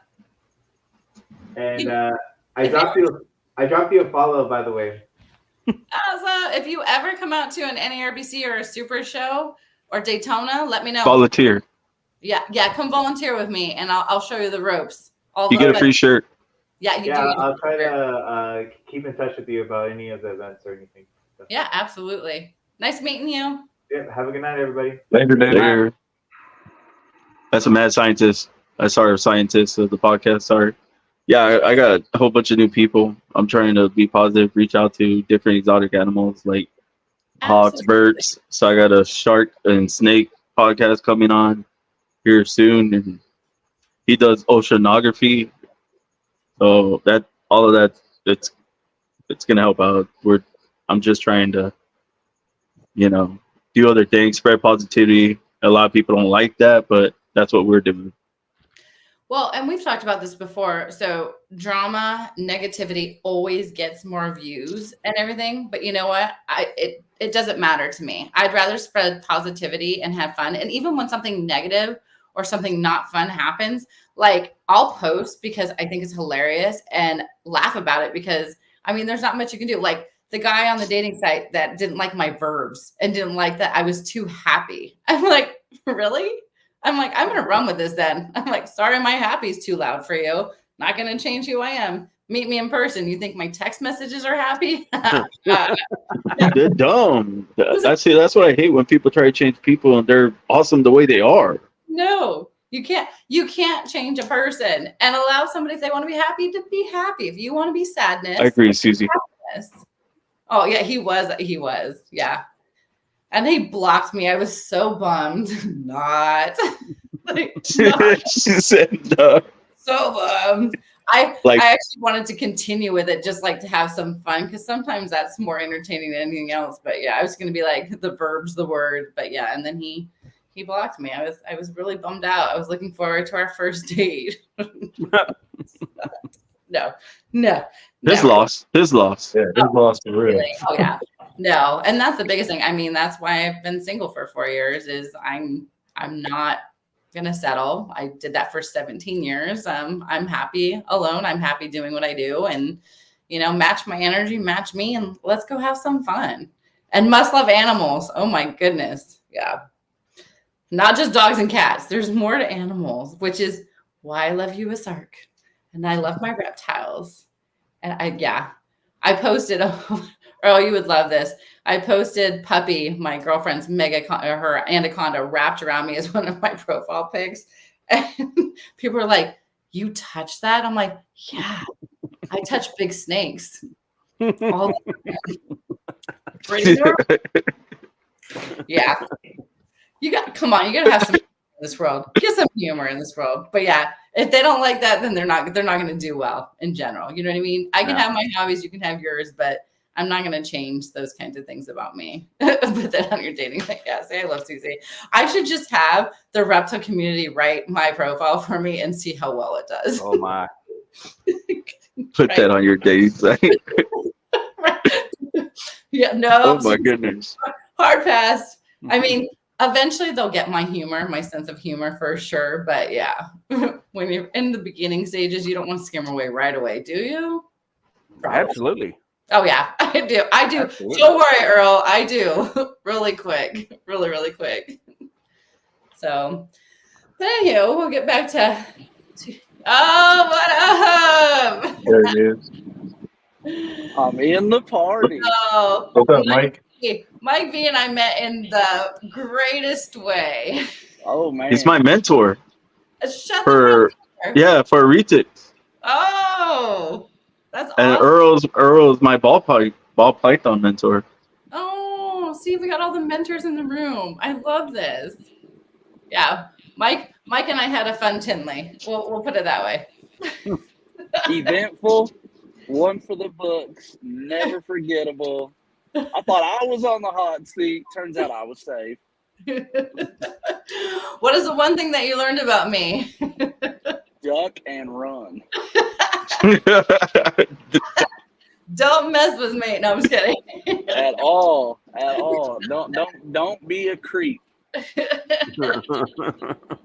my God. Oh, but outside of that, how's everyone going? How are you, Earl? On the other side of the great state of Texas? I'm good. Holding up with all that fabulous rain? Do what? Holding up with all the good rain y'all are getting over there? We ain't had any rain in a little while. Oh, We need it again. Yeah, we do. We were supposed to get some today, and it petered out on us. I can't relate. It never rains on this side of Texas. You're in Midland, right? Yeah. I feel like it's. You guys aren't getting monsoons yet? I've had 2 monsoons the last 2 nights. I wish. We got was sad. 2 months ago. We had a tornado out here. The first time ever in the history of the towns, we had a tornado. Huh. It was out here where we worked. We could see it come down out of the sky. And I mean, I run a tank farm out here where we move 1 million barrels of oil a day from here to Houston. And in our mind, we're like, well, if it comes here, I'm not going to sit around and watch. I'm leaving. Ain't my That's problem. it. I'm out. I'm not Dorothy, and I ain't trying to go to Kansas, so I'm headed home. I tell people all the time I'm gonna move eventually, but I don't have any idea where I'm gonna land. You want to switch? No, I'm talking about when a tornado hits us. I'm gonna move. I just don't know. I was like, They he come just said he all don't the want to time. go to Arizona. Right. And no, you definitely wanna not go to the heat? Arizona. We ain't got tornadoes here. Well, the last tornado we had, it was probably, what was that, about 2 months ago? Ren, that tornado that come right over the house? Yes, it's a couple months ago. We're watching the rain circle. You know, and you look up and you can see it. And then we went right over the top of the house, and it hit my feed store right down the road. But yeah, they come right over us all the time. Oh damn! Nah, I'm good. That's crazy, right? We never had tornadoes in Texas too recently. Oh, we have always had tornadoes in Texas, dude. We Oh, haven't I've had never seen them earthquakes. here in San Antonio. Then, God, We haven't had earthquakes till the last 6-7 years. But That's kind We have earthquakes out here all the time, but I mean, we're out here in Drill America, so yeah, no earthquakes in Arizona. Told you, Earl. Let's because swap. it's too hot, nothing wants to be there besides you. I don't even want to I be here. melt. I don't want to be here no more. I want to find somewhere to go eventually. So, Texas, best state to be in. bro, that's what we just told her. yep. The most I'm really relaxed sugar, I animal melt. I can't laws, be in Arizona. gun laws, you can do, say, live. There ain't no better place to be. So that's one of my goals that I kind of want to do is a bed and breakfast sanctuary. Right? That'd be cool. We've helped set up a bunch, Yeah. like the giraffe inns and stuff like that. Yeah, so people could come and stay with me. I'd have a whole bunch of awesome animals and I could show people about them. And then I can do educational on the side too. Go to schools and do other things as well. And then Mike can hook you up with some tigers, stuff like that. Yes. I know a guy. I love all animals. I know. I'm going to be the weird person who lives on acreage by myself with all my animals at some point in time. It's going to Nothing happen. wrong with that. Nope. That's not that weird. No, I'll start collecting again. I know I went from I used to have over 3,000 probably animals at home at one point in time. Wow. Yep. No way. Yep. So I could travel. 3,000 animals. I used to breed everything under the sun. I That's love all during baby season. it. No. So that's why she's rich. Shut up. Yeah, no. Flipping No. bricks and buying animals to wash the money. No. Oh, trust me. You don't get rich after a divorce, especially when you pay your ex to be free. Nope. Look, Vanessa, he said he knows a guy. Look. Oh, I want it. He's so cute. That's the bell. Oh. Oh, beautiful. Absolutely beautiful. Mike, those See, are that's all why you yours? got to come to Texas. You can keep anything. That's what I hear. I hear that a lot. But you never know. You never know with Texas. I do love Texas. And there's cheap labor here as long as you can communicate with them. Oh my God. Oh, my Lanza. He went there. I like the way Earl just laughs, too. You might think you're in trouble, but they're asking you for a trouble.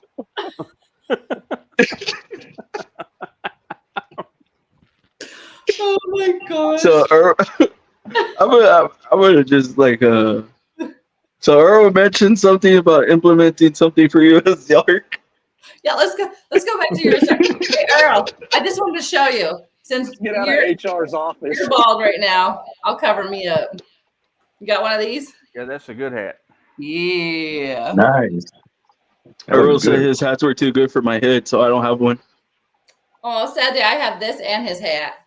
I have his shirt. And his shirt. Yeah, I have a shirt too. I put those That's on. all he said I was good for, though. But look at the camo. The camo's my favorite part. Mm-hmm.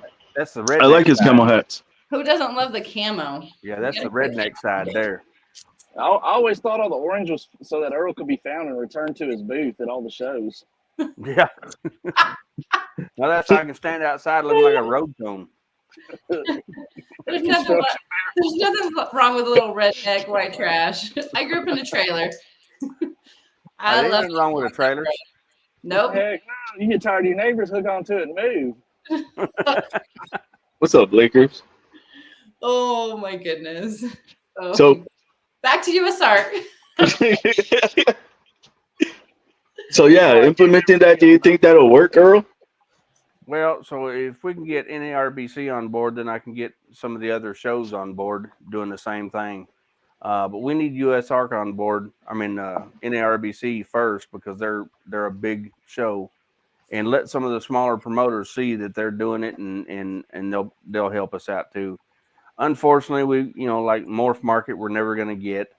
And I firmly believe if you're selling on Morph Market, you need to be the Fat Man Nation. I resemble that.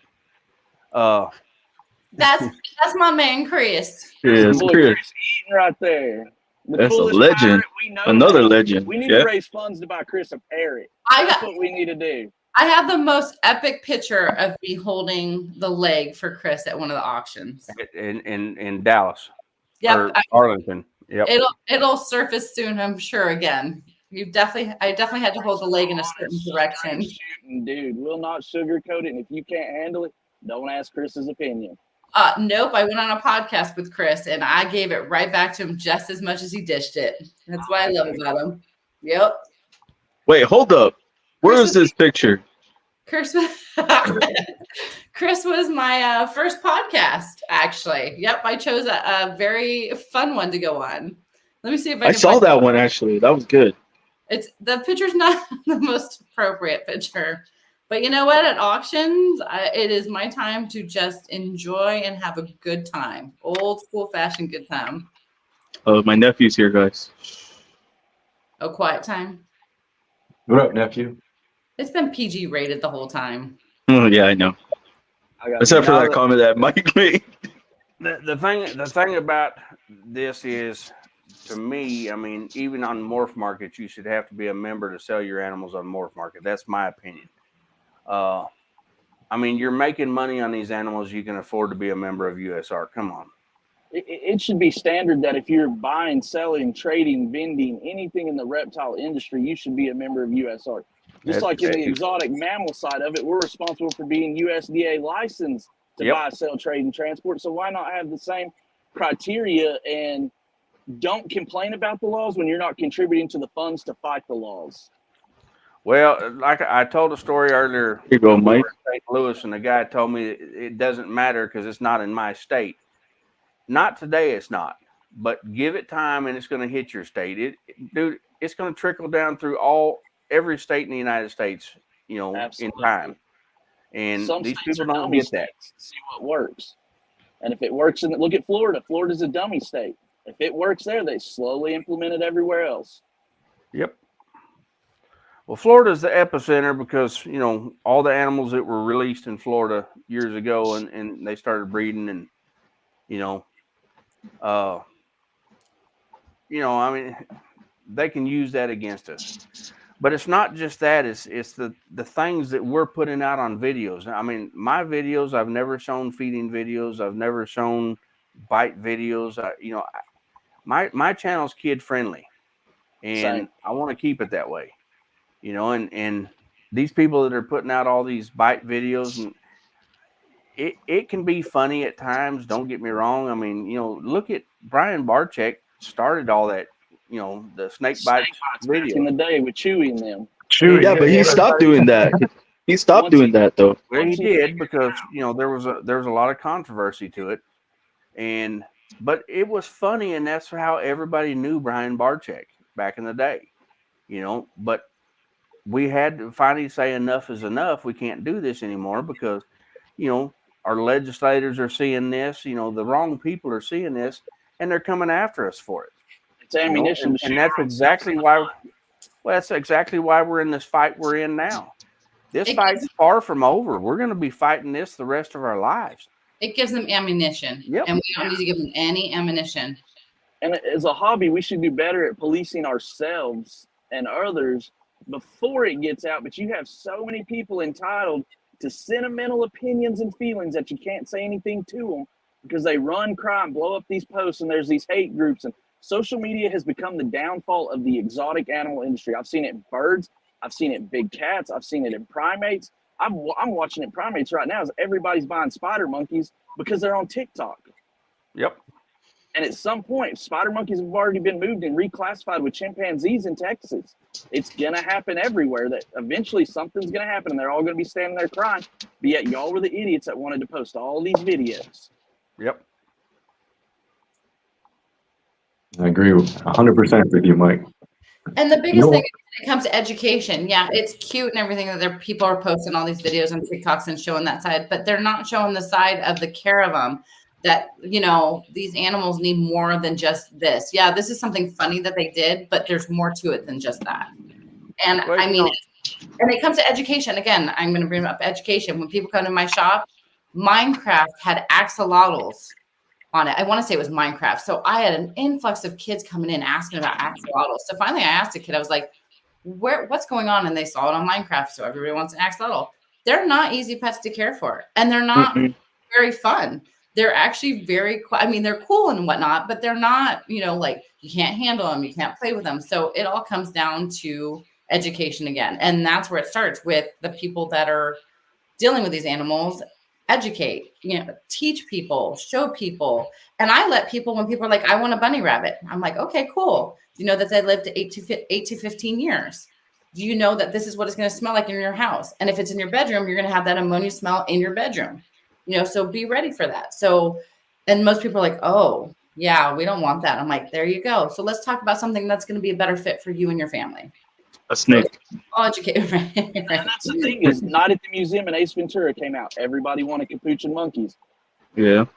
Mr. Kipling came out on Disney with Jessie. Everybody wanted water monitors, and they were buying $20 imports that were dying. I mean, every time you can always see what animals are going to be in trend is based off what's being shown on TV. Well, look at 101 Dalmatians. When that Yep. show came out, everybody wanted Dalmatians. Yeah. And Dalmatians are not the best of dogs to have for families. They are a little bit more bitey, and that's what they ran into. And Dalmatians became one of the top biting dogs because of that. Well, the Malinois. I've got a Malinois. Yep, you did. Everybody sees the videos on them, and everybody thinks that's a 24/7 dog. Yep. Yeah. And you think I'm wrong? That dog sleeps on my chest every night. You know, they are 24/7. Yep. You know, and people don't understand that. If they're not trained, they're going to hurt you. You know, It's education, training, knowing your animals, knowing what's going on. But yeah, I mean, the TikTok and yeah, unfortunately, see- that's the world that we live in. Earl, it's funny you say that because my friend wanted to get a Malibu and wanted to train it, but he can't. He couldn't. He didn't have time to train it. they're not great pets. So That's not a dog. That's a companion. It's not a pet. I promise you. Everywhere I go, that dog has to go with me. She will get downright pissed off and tear this house apart if I don't take her with me. When people Damn. come over here, she has to be in the snake room with them. You know, she'll tear stuff up in the house because she didn't get to go out there and meet them. You know, I mean, they're a companion. They want to be right by your side 24/7. She's been in here 90% of the time. She's been in here right by my side. And So, Earl, how do we get people to Hold on. Hold on, Vanessa. I'm sorry. I'm gonna show your picture. Oh gosh. Yeah. nice hand position. I know, right? She's all like that. That's what we were talking about. Yeah, nice hand position. I remember that night though. Yep. That's good. That's good. The auctions are a lot of fun. Yeah, I right definitely- before that picture was taken, she's laying in a cage with some other chick. Absolutely. We wanted to show that it's a big cage and it can definitely fit more than one person. Okay, I think I saw that picture. They were in Jordan's cage. Yep. Yeah.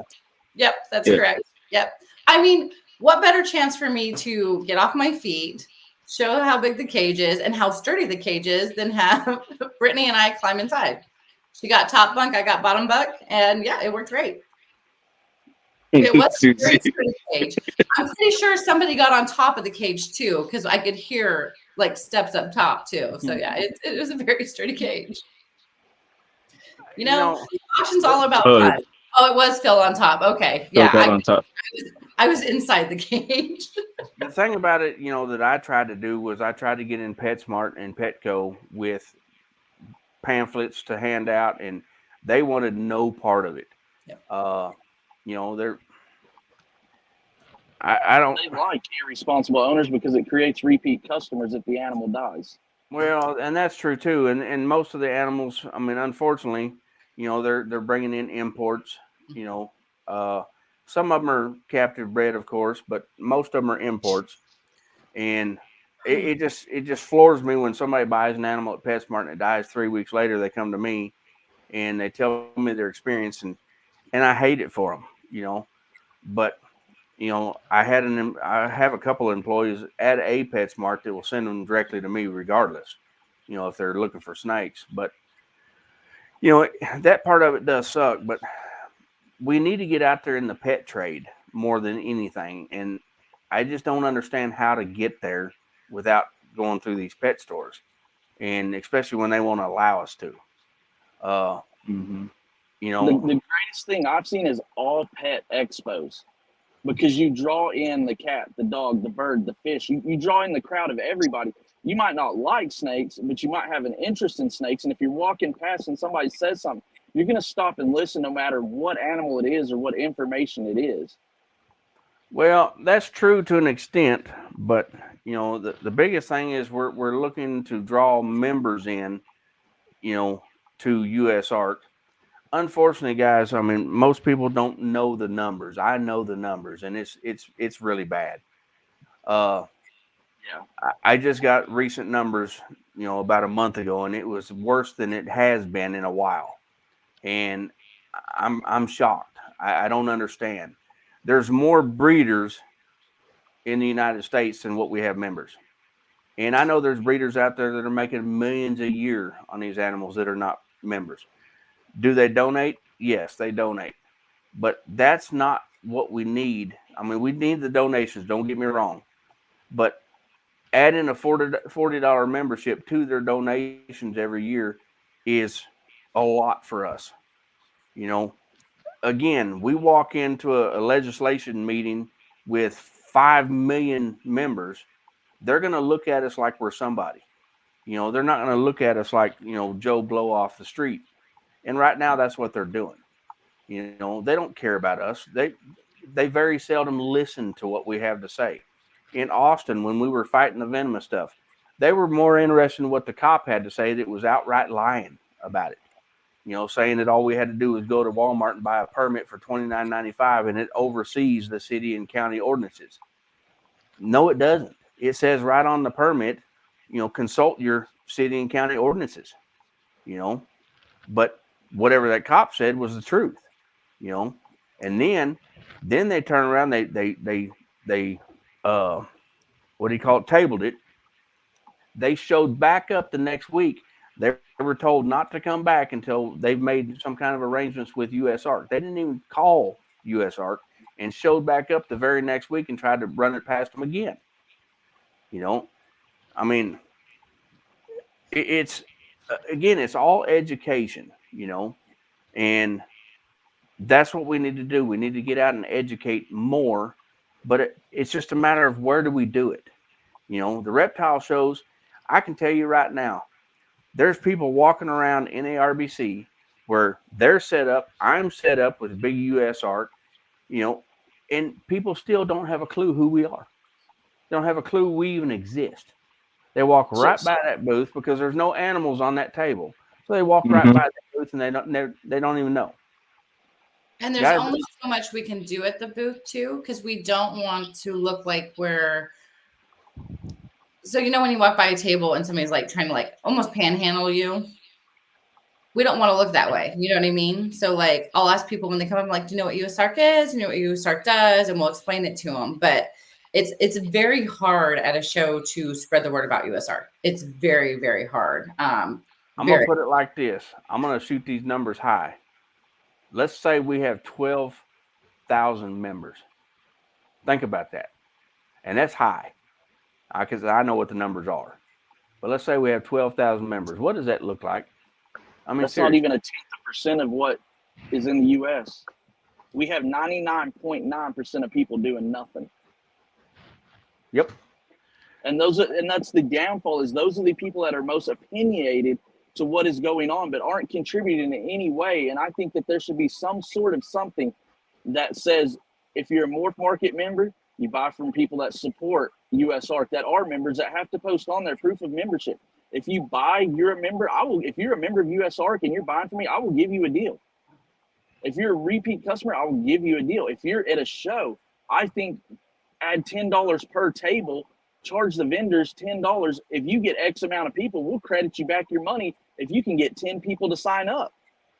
If I'm charging you $10 to create $400, I'm gonna be apt to make you $400 before I lose $10. I've had Gary from Constricted and That's Addicted smart though.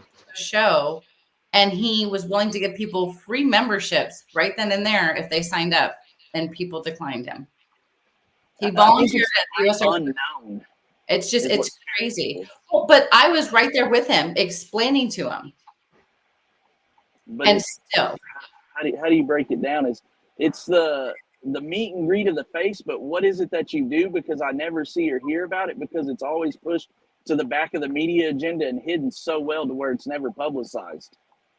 Well, and that's a lot of it is the media. The media doesn't talk about, what we're doing unless there's like the cobra loose in Grand Prairie. They're going to publicize the negativity, but what they didn't publicize was that snake was found dead. 3 days later. They never publicized that. As far as everybody knows, that snake's still loose. And which that cobra couldn't survive in Texas anyway. But that's not the point. The point is the media is going to push what they want to push. If we had a way to say one of these talk shows, I mean, I did a local talk show several years ago, and it boosted everything I've done. Getting in magazines, I've done, a magazine deal that boosted everything I'm doing. But I don't buy those magazines. If we could get in some kind of, say, like, go on Oprah. I ain't saying Oprah's the right spot for us, but say we got on Oprah with Usark. Now everybody in the world's seeing this. Even the people that are not in the reptile industry, they're seeing what we're doing. Just like that guy that came to my house that's never owned a reptile in his life. He bought a membership. I'm talking to people that are not even into reptiles, and getting them to buy memberships. It's not just about the reptiles. That's what people don't understand. If the government gets our reptiles, what are they going after next? They already got big dogs cats. or cats Here in Texas. We fought the big cat deal in Texas big time, and we lost. Well, But here's the crazy part is I don't know everybody's political beliefs. Trump and Trump's family are the biggest supporters of the exotic animal industry. They're huge into hunting. They attend the international safari clubs, the Dallas safari clubs. They attend these huge hunting conventions, and they go through there. And I mean, they avidly hunt. Him and all of his kids are huge into the animal industry, and people don't know about it because it's not a positive light that gains anything for the negative media. Well, so September 1st of 2017, we lost the big cat fight and we lost the primates. Yeah. If you're not a zoological member, you're not allowed to own them anymore, which really sucks. At that time, I had a snow leopard, and I bought my daughter a snow leopard for her birthday. Well, they allowed me to keep that snow leopard until she passed, because, hell, she was already 16 years old. And, she passed, I think, the next Christmas. But I was no longer allowed to have them, right? In all honesty, does everybody need a big cat? No, they don't. Does everybody need a retic? No, they don't. Does everybody need a berm? No. But responsible keepers should have the right to have them. Even if they have to have permits to own them, they should have that right. And without USARK, we're going to lose that right in time. And Earl, you bring up a good point about getting in front of people or getting a bigger person to help us out. And if we had that opportunity, it'd be amazing. And I reach out to some of the more bigger social influencers and ask them to help out and stuff. And they don't want it. You want to know why? Because it's not dramatic. It's not negative. Prehistoric pets is the biggest downfall to us. And I'll say it to his face in his store in California. You're not the only one. He will not do anything for USARK either. Dude has 30 million followers combined and will not do one thing. But if it puts $1 in his pocket to look like a fool and get bit by a snake that he's harassed for 6 hours for that response, he's all about it. I pray for the day that they shut him down. It's coming. See, and that's why people love the underdogs. That's me and Eric. The biggest thing is here again, responsible keeping, stay positive. I'm not going to do anything dramatic or stupid or anything to try to get more people into USARK, but we need to find a happy medium to one, spread the word to get more people involved with USARK. And how, I mean, this is what I've been trying to figure out for the years that I've been with USARK is how do we do that? Phil is. I have an idea. I don't mean to cut you off. I think this would be a cool idea. Everybody attends NARBCs. USARK and NARBC are huge together. We need to create a roster system for if you sign up and you use it, like say I or Earl. Earl gets me to sign up. I put Earl's name down as a reference. We create an award system that's given out at NARBCs for the most people. It's going to challenge these other breeders that want to have people sign up like, man, he got 200 people. No, I can get more than that by next show. I think that not would only be that, some type of deal like that to where it's like it's motivation for us breeders to get our customers to sign up, to back and support not only our business, but the industry that's fighting for our business. and not only that, you can have Gary do the free membership giveaway that he does there too with that. And Gary's a great guy. I met him at NARBC. Yeah, he's awesome, bro. I love Gary too. Hung out with him for all weekend. That man is a high energy, and I love his energy. That dude has the best smelling hair, and I will say that to anyone. No matter the color, it always smells good. Gary. I got some good smelling hair. Yeah, I'm not going to smell your hair. Your He's hair's like right here. Earl's hair's a shade above clear on top. Your hair's burnt right now. We already talked about this earlier. My blonde hair is pretty. But I think some sort of roster system like that to where it's like the top person that got the most people to sign up. I mean, at that point, it makes the people selling these animals also accountable for how many animals they're supplying to the industry. If you're selling 500 animals a year and you're only getting 3 people to sign up, what are you doing for the hobby? What are you guaranteeing? How about somebody that's selling 5,000 and 6,000 a year and not helping out at all? And that's exactly it. I think that there should be accountability that if you want to be in this hobby and guarantee your longevity in the future, then you better put into the money and funds into the people that are fighting for your future. Agree. You know, Well said, bro. A lot of these big breeders, their excuse is, well, I donate. That's all fine and good, but you're still not a member. Yeah. We need memberships more than anything right now. We need to go in showing these people that we're strong. If I walk into your town with an AR in my hand and say, hey, I'm taking this town over, they're going to shoot me dead. But if I pull in with the U.S. Army behind me, guess what? They're going to back down. And that's what we need. We need people to see us for who we are. We do. I think that's a great way to start. I mean, pass out a slip at the shows, all the NARBCs, and it's a roster deal. So-and-so signed up. Here's their information. Confirmation of being paid. You turn that in at the end of the show. It's confirmed, and you add it up between now and the next show. And hey, so-and-so got 200 people to sign up. Oh, I would love that. You want to know what the records are at shows? You guys don't even want to know this. You're going to cry. If we get 12, 15, that's a great show. That doesn't even cover y'all's expenses to be there. That's a great show. That's a great show. That's pathetic on our industry to not push and do more. Revision Reptiles, that's a great friend of mine. His name is Tony. He actually volunteers heavily with USARK. Phil's in my rock right now because we desperately need volunteers at shows. And Tony has been awesome. So thank you, Tony. I appreciate you. And I can't wait for you to pick me up at the airport tomorrow so I can hang out with your wife and daughter at the fair and concert tomorrow night. First, guys, I'm gonna have to jump off here. I got some stuff I got to get done tonight. Earl, I like that comment that he just did. You know, however, you can't force people to be members. You just can't. Well, but you can move them to the bottom of the list the next time being a vendor at that show. Uncle Mike's here. Sorry. I think that if you're not a member, you get at the back of the building somewhere, and all the members are up front. Oh, my Lanta. That was brought up to me, a couple of weeks ago. My personal feelings are, if you're not a member, you shouldn't be allowed to vend. That's my personal opinion. Exactly. and that's what I'm trying to do. Why should Unfortunately, you right take now we don't. Unfortunately, right now we don't have a way to print off membership cards, but that's programming. We can get that done. And if you can find somebody who can do that for us, we would love to have that person. Trust me. I'm working on that. We need All a right, person Earl. to do it. Before you go, positive message, Earl. Go. Positive message. Be nice to people, man. Be nice to people.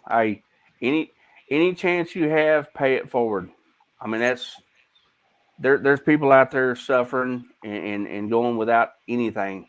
And every chance I get, I pay it forward. It don't matter if you got 2 nickels in your pocket, pay it forward. And whether it's a nice comment or buying a meal for somebody, whatever, just be nice and have fun. Yes. Hell yes. We always have fun here. Oh yeah. Give them a compliment or something like that. You know what I I'm mean? gonna have fun anywhere I'm at. So For real. Be nice and kind to people. Oh, it's Shara. Amen, Earl. Be nice and kind to people. Hey, And what Mike I want to that say is guy. that You walk up to Mike at a show, that dude will stop whatever he's doing he's and a good educate dude. you on monitors. I haven't met him. Dude, That's a really he's good the dude kind right of there. guy that he will never make you feel stupid. You will feel like this guy gave you all the knowledge in the world and didn't charge you anything and will never ask you for anything. He will educate you and never expect you to buy a single animal from him. He just wants to know that that animal you buy will be taken care of no matter who it comes from. That's it. That's awesome. But what I was gonna say is though that we have like a bunch of podcasts. Only so many of them only talk about US art. I don't think they all talk about US art because No. I've seen some they haven't. I hardly hear anything about US art. So All the time. And that's something that we need to work on. You got to keep in mind it was Phil Goss for a very long time and a board. And now Phil's got me, and we have some other people too that are in the background that help out as well because the organization has obviously grown, but we need that help. We need the members. We need the volunteers. We need people to help us because it can't just be a couple people running this huge organization. And the reason you don't want a whole bunch of people running an organization is one, cost. So it definitely helps when you have less people in the organization, but we need the right people in the organization for volunteering, helping get memberships, spreading the word. Spreading the word is huge for us. We need more people to spread the word. Big people. I think it It'd be should started amazing. requiring you to be a member to Vin. Look how many people. That's going to up by probably 60% of memberships right there. And if you don't become a member, you're moved to the back of the list. And next time, maybe you'll vend if you become a member. But if not, there's 15 other people that signed up ready to take your spot at the show. Well, But- I actually put that out there. oh, did you see that, Vanessa? So I'm working on it. Love it. Yes, we are a powerhouse. Yep. Jeremy's our newest member as our social media. I love Jeremy. And there is a hashtag out there. It's actually B Phil's War. What? Yeah. How do you know about this? Can't disclose. I don't know when we started that, but it was a while back. So we have USARK member. That's what I hashtag all the time. USARK member. Yeah. Or All right, pound. guys. Well, Or I'm that gonna jump off here. pound sign, girl. Pound. Yes, Art. Everybody go. Hold on. Do it again, Earl. Do it again. There we go. Yes, Art, guys. Everybody get out there and get your memberships. Every membership counts. Wait. Before you go, Earl, I want to say this before you go. I have been talking to Chase at Reptilian Nation Expo, and then this podcast is going to be the main podcast there for Reptilian Nation Expo, and you already know damn well that we will be talking about US art every time we're there. So, Well, I was supposed to get hooked up with him, and I haven't still. You were supposed to hook that up. It's Oh. rumored we might I be- didn't send you his number. I'm sorry. I'll send it to you right after this podcast. I forget. You got to remind me. I see. It's I see. rumored that we could be there too, but who knows?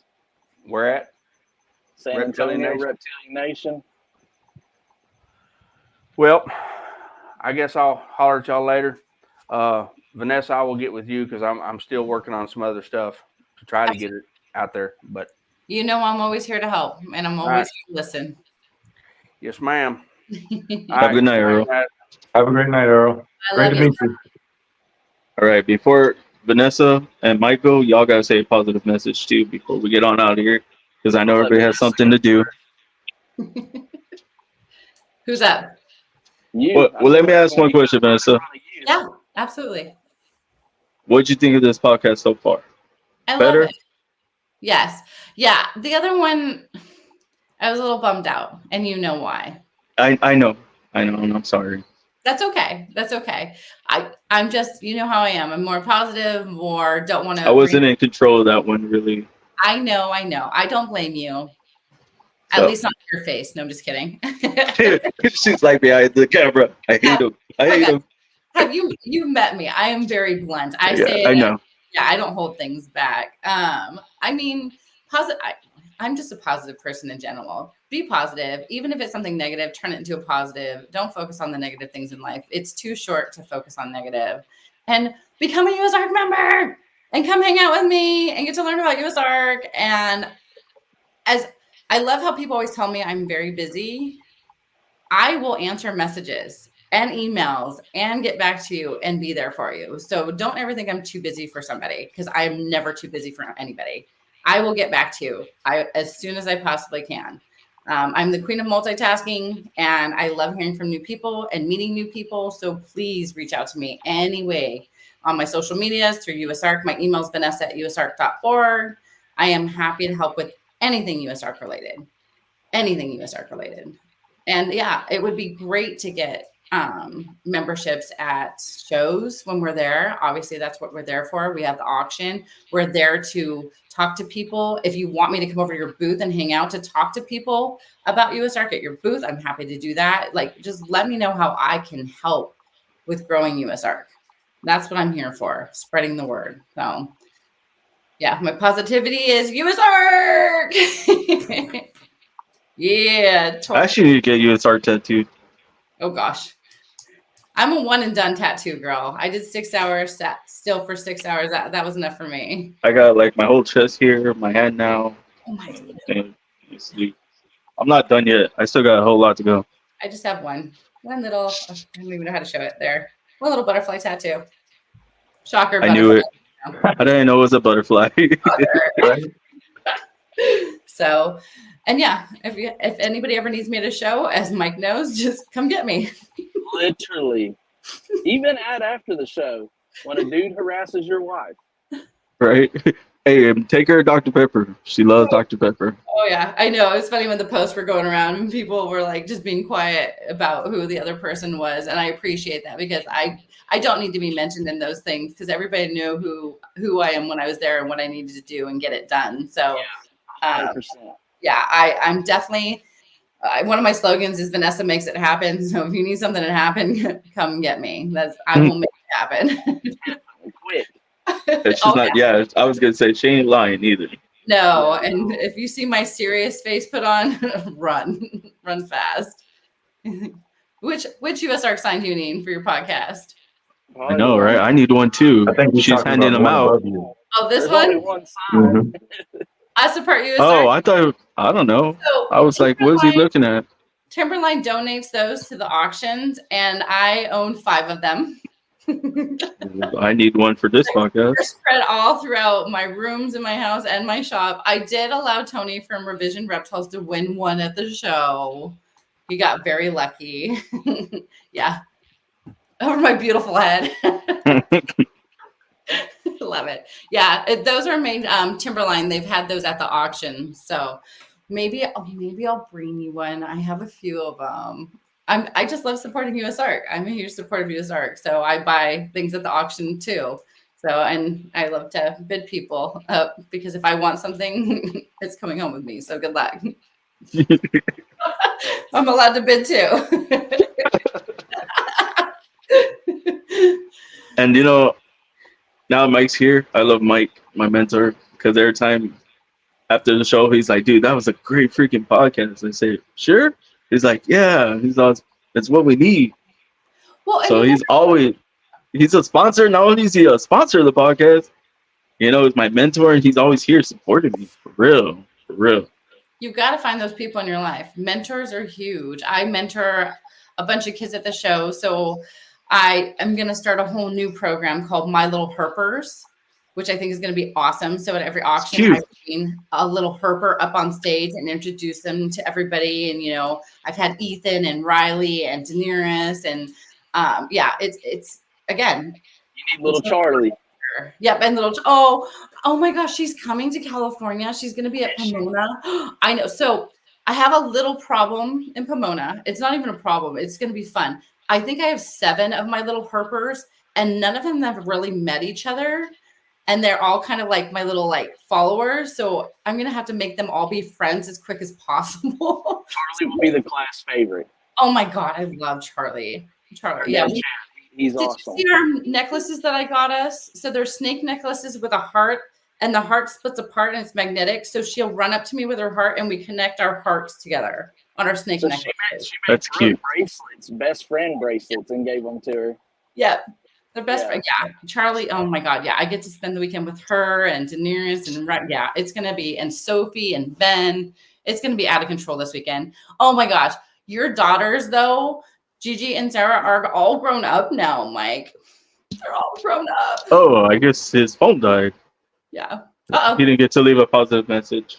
His positive message is he is an amazing mentor to you. Yeah. And a huge person at the shows. And I'm glad that I got to meet him at the last show. When he asked to sponsor, Yeah. I was like, for real? And he was like, yeah. He was like, I want to sponsor the podcast, bro. He's like, I want to be there for you. And he's been mentoring more every step of the way with the retics. This goes with what, that. Not only him, Joe too from Reach Out. I love Joe. Joe Hull? Yeah. Yeah, he's hilarious. I've been talking to him more at shows too, because I try to meet new people and whatnot. He's awesome too. Yeah, he's a great mentor. And what's crazy is that after all that, I've met all these other new positive people. And when you find one positive, usually they're surrounded by positives. Yep. And stay away from the negatives. Stay away from the drama. And that's what I do appreciate you. Don't focus on the drama. Don't bring that into the group. There's no reason for it. Positivity. He knows we don't do that. No. And Eric too. Eric, when he started this podcast, he did not say one word, even though he didn't say one word today either. But now he does talk, though. He does. Just bring him around me. I'll get him to talk. No, I have no problem talking. It's just I've had reptiles a long time, most of my life. And early on, it wasn't the camaraderie in the reptile community like it is now. It was a different scene, I guess. That's why I just worry about my own animals, and I kept to myself a lot. And I'm appreciative of Chris, because Chris's podcast has introduced me to a whole bunch of great people, including yourself. So I'm super appreciative of Chris. And that's the way to meet people. And I mean, there are a lot of us that stay hidden for a very long time, and then you come out and you meet new people, and then you find your circles. And I love having circles. This weekend, I'm going to a show. That's my reptile family. I absolutely love it. I cannot wait to be around my reptile family. I feel like I'm going through withdrawals that I haven't been, with my reptile family lately. I want my family. I need them again. So yeah, I mean, most people didn't know I've been in this hobby for 25 years, and now I used to be the background girl, and I loved being in the background, and now I kind of threw myself out into the front, which is great because I would rather be in the front. So, and spreading the positivity and spreading, the word about all different organizations and whatnot. So yeah. And thank you for doing that with the kids too, because they're so much fun. Introducing them to each other, they'll have memories of that, the rest of their reptile life. Oh yeah. And then they'll have other people to talk to about things and whatnot. It's so much. I know. I cannot wait for all the hugs from Charlie. I am super stoked to see Charlie. Charlie, oh my gosh, that little angel. Yeah, if she was my niece, she would get everything and anything from me. I'm a sucker for kids. I'm definitely, the kids are my God. I mean, the adults are fun too, but the kids are definitely my heart. They, you know, when you have like 10 little kids following you and they want to learn everything and want to help collect items and want to help set up for the auction, and they're all growing up now. Like they're all old enough to now fill out the forms at the auction and stuff too. And I'm like, oh my God, you guys are like all grown up. Like it's it's so much fun. And then they're going to turn into us, you know, they're going to do projects. They're gonna, you know, and some of them already are doing breeding projects. Like it's amazing to me, and they're gonna spread the word for the next generation and keep on spreading it. So, yeah, no, it's nice meeting you, Eric. And yeah, if you ever need anything or whatnot, please reach out. That's what I'm He's here. an amazing co-host. Thank you. I appreciate it. Wrong way. How about amazing? You guys are both up right now from me on the screen. Yes. So, How about he's over here and I was pointing over there. Well, sometimes we switch, so it's he's like, I like the butterfly. I'm like, which way? There it is. Yeah. Oh, it stinks. But yeah, Usark, if you have questions, please reach out to me. Let me know. Phil does more of the politics side. I get involved here and there, but that's not what interests me. I'm not going to lie. When it comes to the social side, or if you need anything, those kinds of things, reach out to me anytime. That's definitely what I'm here for. Yeah, but it's hard to get her on the podcast because she's always so busy. Lady, you know how long we had to plan this podcast? Like a whole, what was it, 3 months in advance? Yeah, yes, because I took a little vacation. Yeah, I know. But you can get me on the calendar. You just got to book me in advance. I like to fill my time. I really like time. What happened? I love Susie too. Susie, I've never met her, but I love her. And Susie has energy like no other too. Susie's one of my energy. When you're an energy person, like, and you run into another energy person, it just, and I get to see Susie at the aquatic shows too, which is awesome. So I get to see her at multiple shows per year. Yeah, and we get to. And it's funny because I always see Chad talking about ship your reptiles, but I've only talked to Susie. Like, so I automatically just fell in love with Susie. Yep. So, That's And sometimes Susie, how it is with the owners versus the people that, you know, and the fact that Susie acts like she's almost like an owner of the company, those are the type of people you want to work for you. yes. The people that are going to be there for you and act like they are an owner of the company. Like, that's how my general manager is. Like, a lot of people think he's another owner of the shop, and I love that. I'm like, yep, because he is showing how much he loves what he does. And he might end up being the owner of my shop at some point in time, in all honesty, because I'm not going to want to run a pet shop when I'm 50 years old. Just right around the corner. I'm just kidding. Why not? Why not? That's cool. You're still doing what you love, I feel like. Yeah. But at 50, who wants to be on their feet 24/7 running around in a retail shop? I mean, look at Brian Bradchuk. He had that whole Reptarium, and then now the Legacy. And see, I want to do something, I think, like that in the long run too, have like a retail shop / like small zoo type area at the same time. Cause I love having my, you know, animals on display too. So kind of like an aquarium. Yeah, but not quite. But with the petting zoo. Yeah, I definitely want people to, so I do educational shows at the shop too. So yeah, I mean, it just varies. I don't know. I'm giving myself this year. I have a year to think about it. See, and now that when I get the sponsors now too, another thing with the sponsors now too is that when they say something, I actually listen to them now. Like, they'll message me like, don't do that or do something else. Yeah. So I listen to them only because not only did they see the show, they're helping me out too to stray away from that, you know, drama or whatever it may be. Oh yeah, absolutely. No, and that's feedback. Constructive criticism sucks. Let's all be honest. But if you can actually take constructive criticism and hear it, listen to it, and then take it and do it, that's one of a kind thing to do. And I'm horrible sometimes with constructive criticism just because of my personality type. But then I have to sit on it and I stew it on it. And then I'm like, oh, yeah, they were right. They were right. Yeah. And then you're mad at yourself, right? I'm like that. Yeah. I'll sit there and I'll be like, damn, I think this actually may work. At first, you're like, no. And then you think about it and you're like, yeah, that actually could work. And then I'll send that person a message and be like, hey, I know I'm stubborn. I know I think I'm always right, but thank you. I'm not. I'm not. And I But we all think we're right, though. We all do. we all do. We do. Yep. We're all right. So, I don't know. I just feel like everything's so different now. Everything's so positive. Everything changed. Yes. But for the good, it's better. But like Yes. like I told her, we may have 12 views, but I mean, at least they see the positivity that we're trying to spread. Absolutely. Absolutely. So- Like any video you put out there that's positive, if it doesn't go viral, the fact that you had fun doing it and you are spreading the word and being positive, that's all that matters. And if it fulfills you, doesn't matter about other people. And not only that, too, like after the podcast, they'll be like, hey, what do I got to do to sponsor this podcast? Yep. And that's amazing because I know with podcasting, the sponsorships are huge too. Just like for Usark, having sponsors is huge too. Do y'all have like tiers for sponsorship for USART? We do have tiers. I was going to say, okay.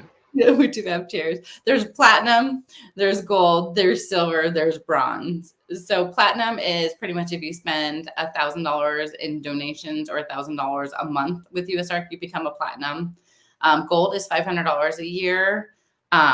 Silver is $250 a year, and then bronze is for $40. $40 a year. $40 To sponsor? And you get a shirt. Not a sponsor. It's just to become a membership. I was like, no, we don't have like. So we don't really. I guess we don't really have true sponsors. I guess. I mean, if you look at like ZoomEd, they're a huge sponsor of us. Timberline, huge sponsor, but I guess they're not really truly sponsors per se. You're right. I got you. They're more. Yeah, they're more members. I'm just so used to saying sponsors. Yeah. I was like, to sponsor, I want to sponsor. Dang. Sponsor USARK. I do at every option. And I volunteer my time. So and I absolutely love volunteering my time. So tell me if this is a good idea because you're here. I want to do something where like in the beginning of the reel, put like something to Cash App USARK or something. So so they can catch it, like a donate to USARK, and it has like a little Cash App. So the money goes to you. Like, would that count as donations for us from the podcast? I'd have to ask Phil on that. I mean, it's just an idea. I thought that was pretty cool. That'd be pretty cool. Like where people could donate straight off the podcast. Isn't there a way people can do so? I mean, I don't do a lot of podcasts. I think you're probably my fifth or sixth one. Yeah, I was your second one back then, but yeah. I haven't done that many more. I think it might be number 5 or 6. I'm not a big podcasting person. But she's fun. I like her here. Can you do? I jumped on somebody's podcast and they were doing like where people like sent money in during the podcast. Oh, that's I'm not there yet. Oh, you have to be at a certain level for that? Yeah, you gotta have like 1,000 subs. I'm barely gonna hit 700 subs. Oh, just barely 700. That's huge. Are you kidding me? Well, when we split, I was only at 500. Maybe, yeah, I was at 500. So I did 200 subs on my own. Well, along with Eric. Sorry, not my own. Me and Eric did 200 subs. It ain't me, it's you. And and you're great editing. They pay to do something, right? See, I honestly don't know. I really don't know how anything. No, they just subscribe to the channel, and we have to get 1,000 subscribers to be what's that word they say? Monetized. Monetized, yeah. So they don't even have to pay to become a subscriber. No, not right now. You just subscribe. It's the bell. You click the bell on YouTube. But I can do what I was doing before when I had you on the podcast with MJ. Was like throw in the chat, like if you support this this podcast going on right now, you can cash up us or stuff like that. Gotcha. I don't know how much it would really draw, but you know what I mean. Just any way to do it. Oh, see, and donate at platinum level. Support Usark. Yeah, see, exactly, and it makes our numbers. It makes our numbers look better. I gotta talk to Mike. Yeah, I want to talk to Mike and see how I could do that on the podcast. Like, donate to somebody random on the podcast that is always there and doesn't have a membership. Actually, there is somebody that's always there, but I want to see if he wants to or not. I'll talk to him after the podcast, but yeah. Susan. No, it hasn't changed yet, Shauna. It's still 1,000. 1,000 Yeah, still 1,000 to earn money. subs. Or not 1,000. Yeah, 1,000. You've got this. Come on. Hey, I'm pushing because I've already, since I've started, I've already dropped. This is episode what, 47? Yeah, something like that. Here, let me Mhm. see. I'm pretty sure I don't know. I'm horrible with. Nope, I'm subscribed. Haha, I just looked. I'm subscribed to you through the pet shop. Yeah, I started Yeah, that. it's number 47. Yeah, see.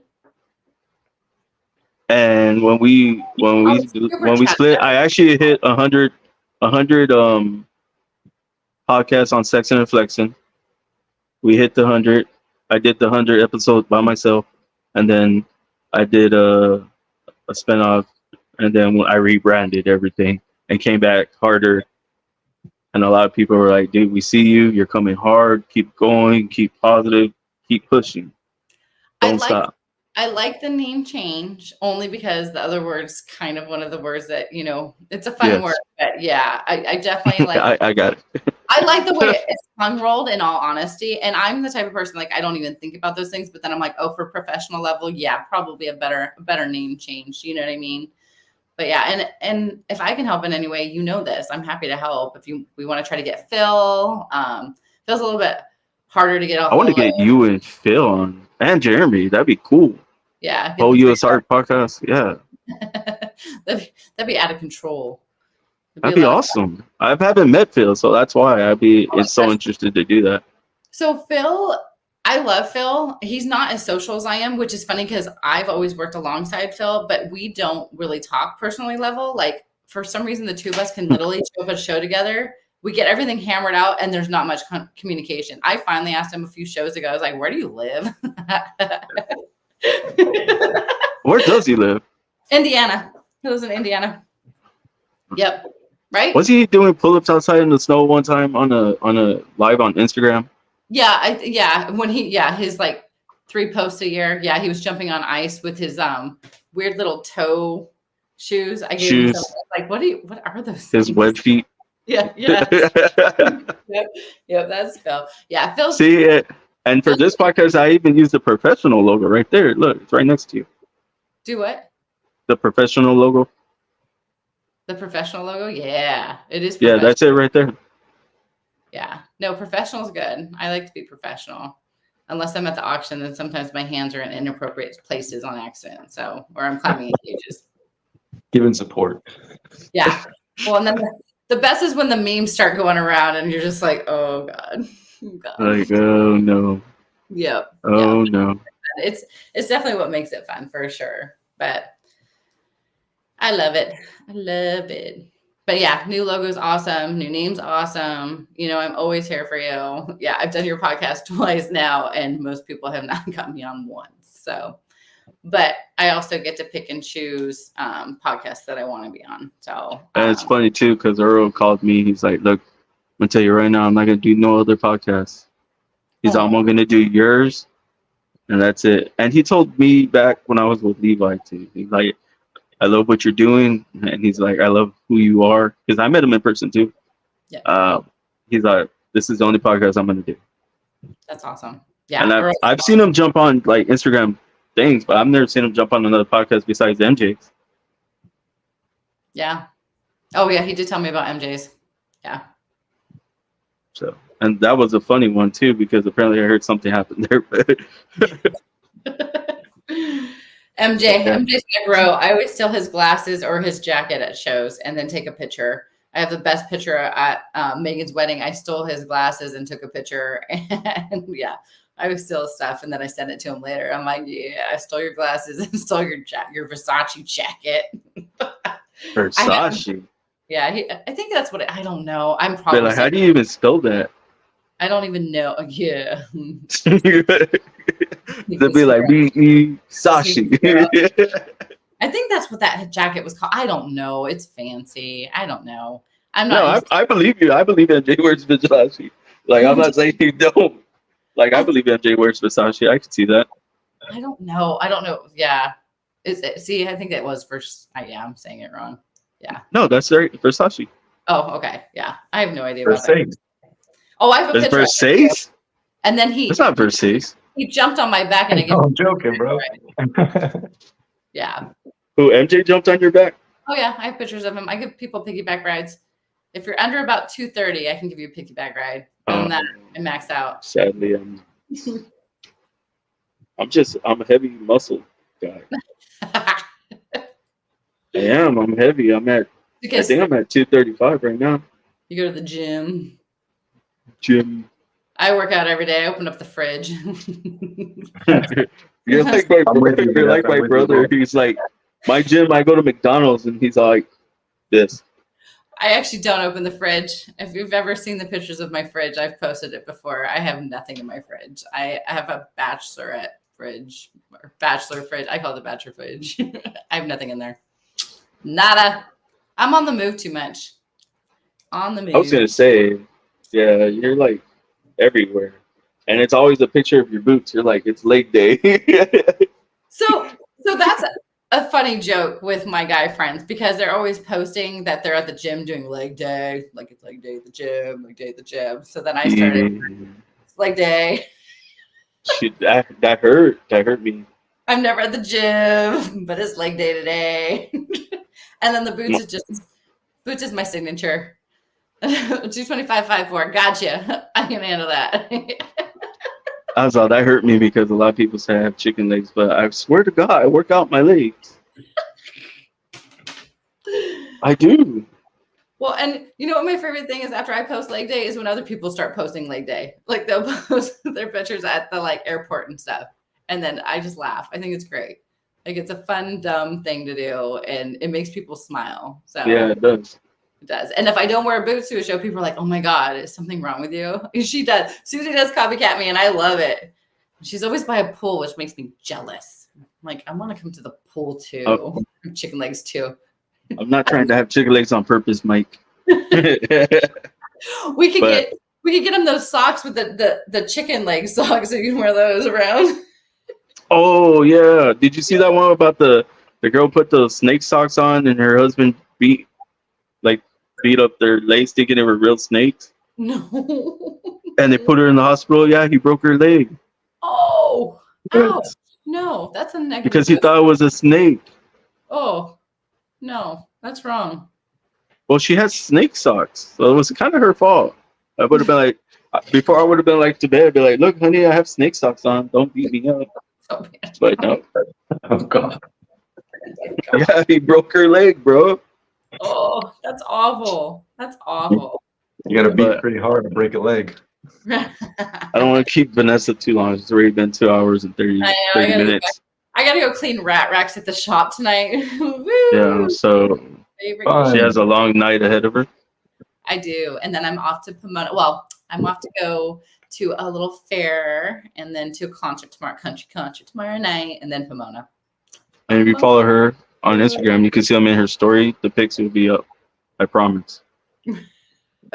My interesting day between playing with gerbils, putting away orders, and doing rat racks, all in one day's work. Bro, for real, I'll be like, man, you always go everywhere. You fly everywhere. I do. I love it. I love the travel life. I'm not gonna lie. Oh, I just got done with Rami. Woo! The show is gonna be insane. Oh my gosh, yeah. Okay. So I have to say this really quick. So LA Pet Fair, 6 acres, reptile building, bird building, fish building, plant building, 6 acres this weekend. Wow. And it's In $20. Pomona? Yep, Pomona, California, $20 to go to all of them. It's a great deal. Right? Wild. But there's only one place you should be, at the Usark booth. Yeah. Auction Saturday night. And the auction Saturday night at 7 o'clock. If you go to Pomona and you watch this podcast, say, hey, I saw you on the podcast on Yeah. Untamed and Unhinged. And come say hi to me. And then I'll be like, you saw me where? Mm-mm. No, you didn't. No, you didn't. I'm just kidding. Oh my God. You know I mess with people. Yeah, That's I know. Remember me. I mess with people. I have that. So I used to tell people, you know how like the smelly girl walks into the room and everybody's like, that's the smelly girl? That's me. I'm the smelly girl. But it's not because I'm smelly. It's because of my personality. I walk into the room and I just want to own the room and have fun. Bring that energy into that room. Walk through those doors and be like, energy, positive, all around. Have fun. She's That's like what Sailor more rooms Moon. Did you hear me, Eric? She's like Sailor Moon positivity. Who's that? It's an anime cartoon girl. Yeah, I don't watch. She has superpowers, but she's like the main one. She's the main character, but I want superpowers for positive energy to spread. That'd be amazing. Walk into a room and everybody's like arguing. You're like, that'd be amazing. I love it. I'm doing it. I'm gonna get superpowers now. Susie Bluesy, pick me up.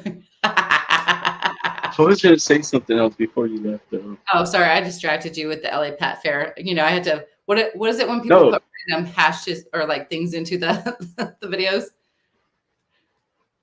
Is it a drop? You drop something in, like subtle hint. Except for I'm going to be there. So. Oh, like I know what you're talking about. She's talking about like a I'm promoting it. I am. No, kind of like in the movies, like Disney does. Yeah, yeah. Like plant little fish things. Yeah. Little whatever hints. they're called. Like the hints, the little hints. Yeah, little hints. There you go. Little hints. But I will be there. And come say hi to me. Seriously. I love meeting new people. Come say hi. And I want to say thank you, Vanessa. At Pomona? What'd you say? He said volunteer. Are you still looking for volunteers? Oh, gosh, yes. If you want to volunteer, Vanessa at usark.org. Yes. All the volunteers. We have 6 acres to conquer to get donations for the auction and have 1 hour before once the show stops, the auction starts to get it rocking and rolling for everybody to have a great night. So, and I know Susie will be there with vodka. I'm just kidding. I want to thank Susie, sponsor, for being here, showing love. I want to thank Mike, everybody else watching, Shauna, Blakers. Thank y'all for staying and watching. You know, showing love to Vanessa, everybody, Earl, Mike, Eric, us, the little underdogs. We're coming. Don't worry, we're coming, guys. Send positive vibes to Earl. And all the positive vibes to Earl. Thanks for having the show. Aww. Susie, I always try to spread the positivity for like that. That's the only reason Vanessa talks to me. That's the only reason. It's positivity. Right? It's positivity. If you need positivity, reach out to me. I'll send you all my positivity. You can reach out to me. Just Usark. Come on. Thank you for supporting Usark and spread the community. And there's another sponsor. Nikki, look what I'm wearing. Your hat. Oh. Yeah, they sent me a hat today. Go support Usark today. Yes. Yes, please. And any questions, that's what I'm here for. Reach out to me. But I was gonna say something else and I already forgot. I'm bad at that, man. I need to start writing this stuff down. It was important too. Why I have a notepad? It'll come to you. Oh yeah, did you write down my idea for Phil? Which one? About the Cash App thing in the intro. Yes, I have that written down. I have how many people signed up at the show, and that's all I wrote down. So hopefully that was everything. Yeah, I think that was everything. I think that was it, really. There was one. Oh yeah, we're actually getting a rock band to redo our theme song, so we're gonna have our own personal theme song. Lucas Patterson from Limbless Exotics. Yeah, I'll send you a video. Go check it out. He's really, really talented. Your own theme song? Yeah. Oh, that's. He's writing it and he's gonna sing it and everything for us, and he's gonna throw our names in there too. I'll send you like a video I like from him of his music. I'll send it to you. He's actually he's a breeder in the hobby though. Really? Yeah, he breeds badass ball pythons. Dang. Believe it or not. I want to see your jingle. Right now? No, not right now. I want to see it though. That's awesome. Oh, when it's done, yeah, definitely. I think a lot of people don't realize that we're not just hobbyists in different things. That's awesome. He's a ball python breeder and he does that kind of stuff on the side too. We have a lot of people have multi things that they do, which is absolutely amazing too. Could you imagine? Usark needs a jingle. That'd be so cool. Like all the commercials when you're younger that are still stuck in your head to this day. I can ask him. How He'd cool definitely do it. for Usark to like every auction we have like a jingle, or like I could walk in with like a boombox and be like, yeah, That'd be cool. Usark in the house. I would totally do it too. In my I'll tier. ask him though. I think he would do it because he supports Usark. He's a big time Usark member That'd too. be so cool. I really hope I got his last name right. I'm thinking about Yeah, it. you now. said it right. Yeah, you said it right. Okay, cool. Vanessa has I've been theme bad if I music. said it wrong. I do. There's always music playing in my head. Oh yeah. Oh yeah. But man, I really got to get out. We got to get out to Pomona. Or Oh my goodness. Yes. This is the show you should have been at, with it being 6 acres of everything. well, I had a sponsor that was gonna pay for us or pay for me to get out there, but he had something happen in the family, so It's understandable. It yeah, happened. it fell through. What show are you going to do? RBC? What about Dallas? Well, Dallas is only ball pythons now. No, it's not. That's what Earl said. Earl didn't even go to Dallas this year. Said they don't even allow retics there. They don't allow big snakes. That is very true. We're working on that. Yeah, so he's all bummed. He's like, it's only ball pythons, and what did he say it was? I think he said plats and knives. No. Oh my gosh. That's what Earl said. Yeah, don't listen to Earl. I was there at Dallas. There was a little bit of everything at Dallas, and it was almost 440 booths, and NARBC just moved it into the bigger room at Dallas. So there's going to be so much more booths at Dallas. No, you should go to Dallas. You live in Texas. Go to Dallas. NARBC next month. Well, then I'm gonna be there. If you're gonna be there, I gotta go meet you. I really do. I need a picture. I'm gonna be there. Yeah, you gotta like hound me to get a picture. Just you have to tell me picture. I'll just trip you. And if Be you like, can okay. it's not blurry is even better. Did you hear me? They'll stop me at the auction and be like, picture, and I'm like, Right? most of my Donations. So I'm always on the go. But yeah, no, come to Dallas. Come say hi to Dallas. This show is gonna be huge at Dallas. And there's only one reason why I know that. My nephew said he's gonna sponsor us, Eric. Oh, Appreciate it, nephew. Right? how old's your nephew? He's 12 or Aw, 11. I love that. I don't know. Nephew, how old are you, nephew? Are you guys going to Daytona? Oh yeah, I'll be in Daytona. So I get to have fun. I get to go to Super Zoo for 3 days and then jump over to Daytona. 12. Oh, my bad. 13. You got to get it right, Chris. Come on. Right? What kind of Man, uncle? he's growing. He's growing. He's actually, though, when he comes over here, he wants to be in the snake room. He's like always here in the room. Awesome. And my little nephews too, they'll come in, they see me check out the snake, be like, yo, can I touch it? That's it. They'll just go. And it's just the way they look at me too when I'm holding the snake. They're like, like interested. Future herpers. But this was the funny thing is their moms or nobody won't let them have a snake. So they're like, why do you need one? Your deal has them all right there. Just go see them. It's not the same. Yeah. It's not the same. But happy birthday. You get a snake. That's right. I try to do that. And she's like, I'll shoot it. I was like, no. You can mess with her and put a tank so it looks like a tank and it's wrapped like a tank and then have a fake stuffed animal snake in there. I'm going to do that now that you gave me that idea. I'm definitely doing that now. You're welcome. And you could get those little beans, those little canned beans that rattle too. So that it sounds like a snake too, like a rattlesnake in it. Yeah. Oh, that's going to scare her. Leave it under the tree at Christmas time. Bro, and I'll be like, shake that box right there. Shake it. I have lots of useless knowledge that can be put into many different places. That's her superpower. Right. Come to Vanessa for useless knowledge that could definitely make your sister very happy.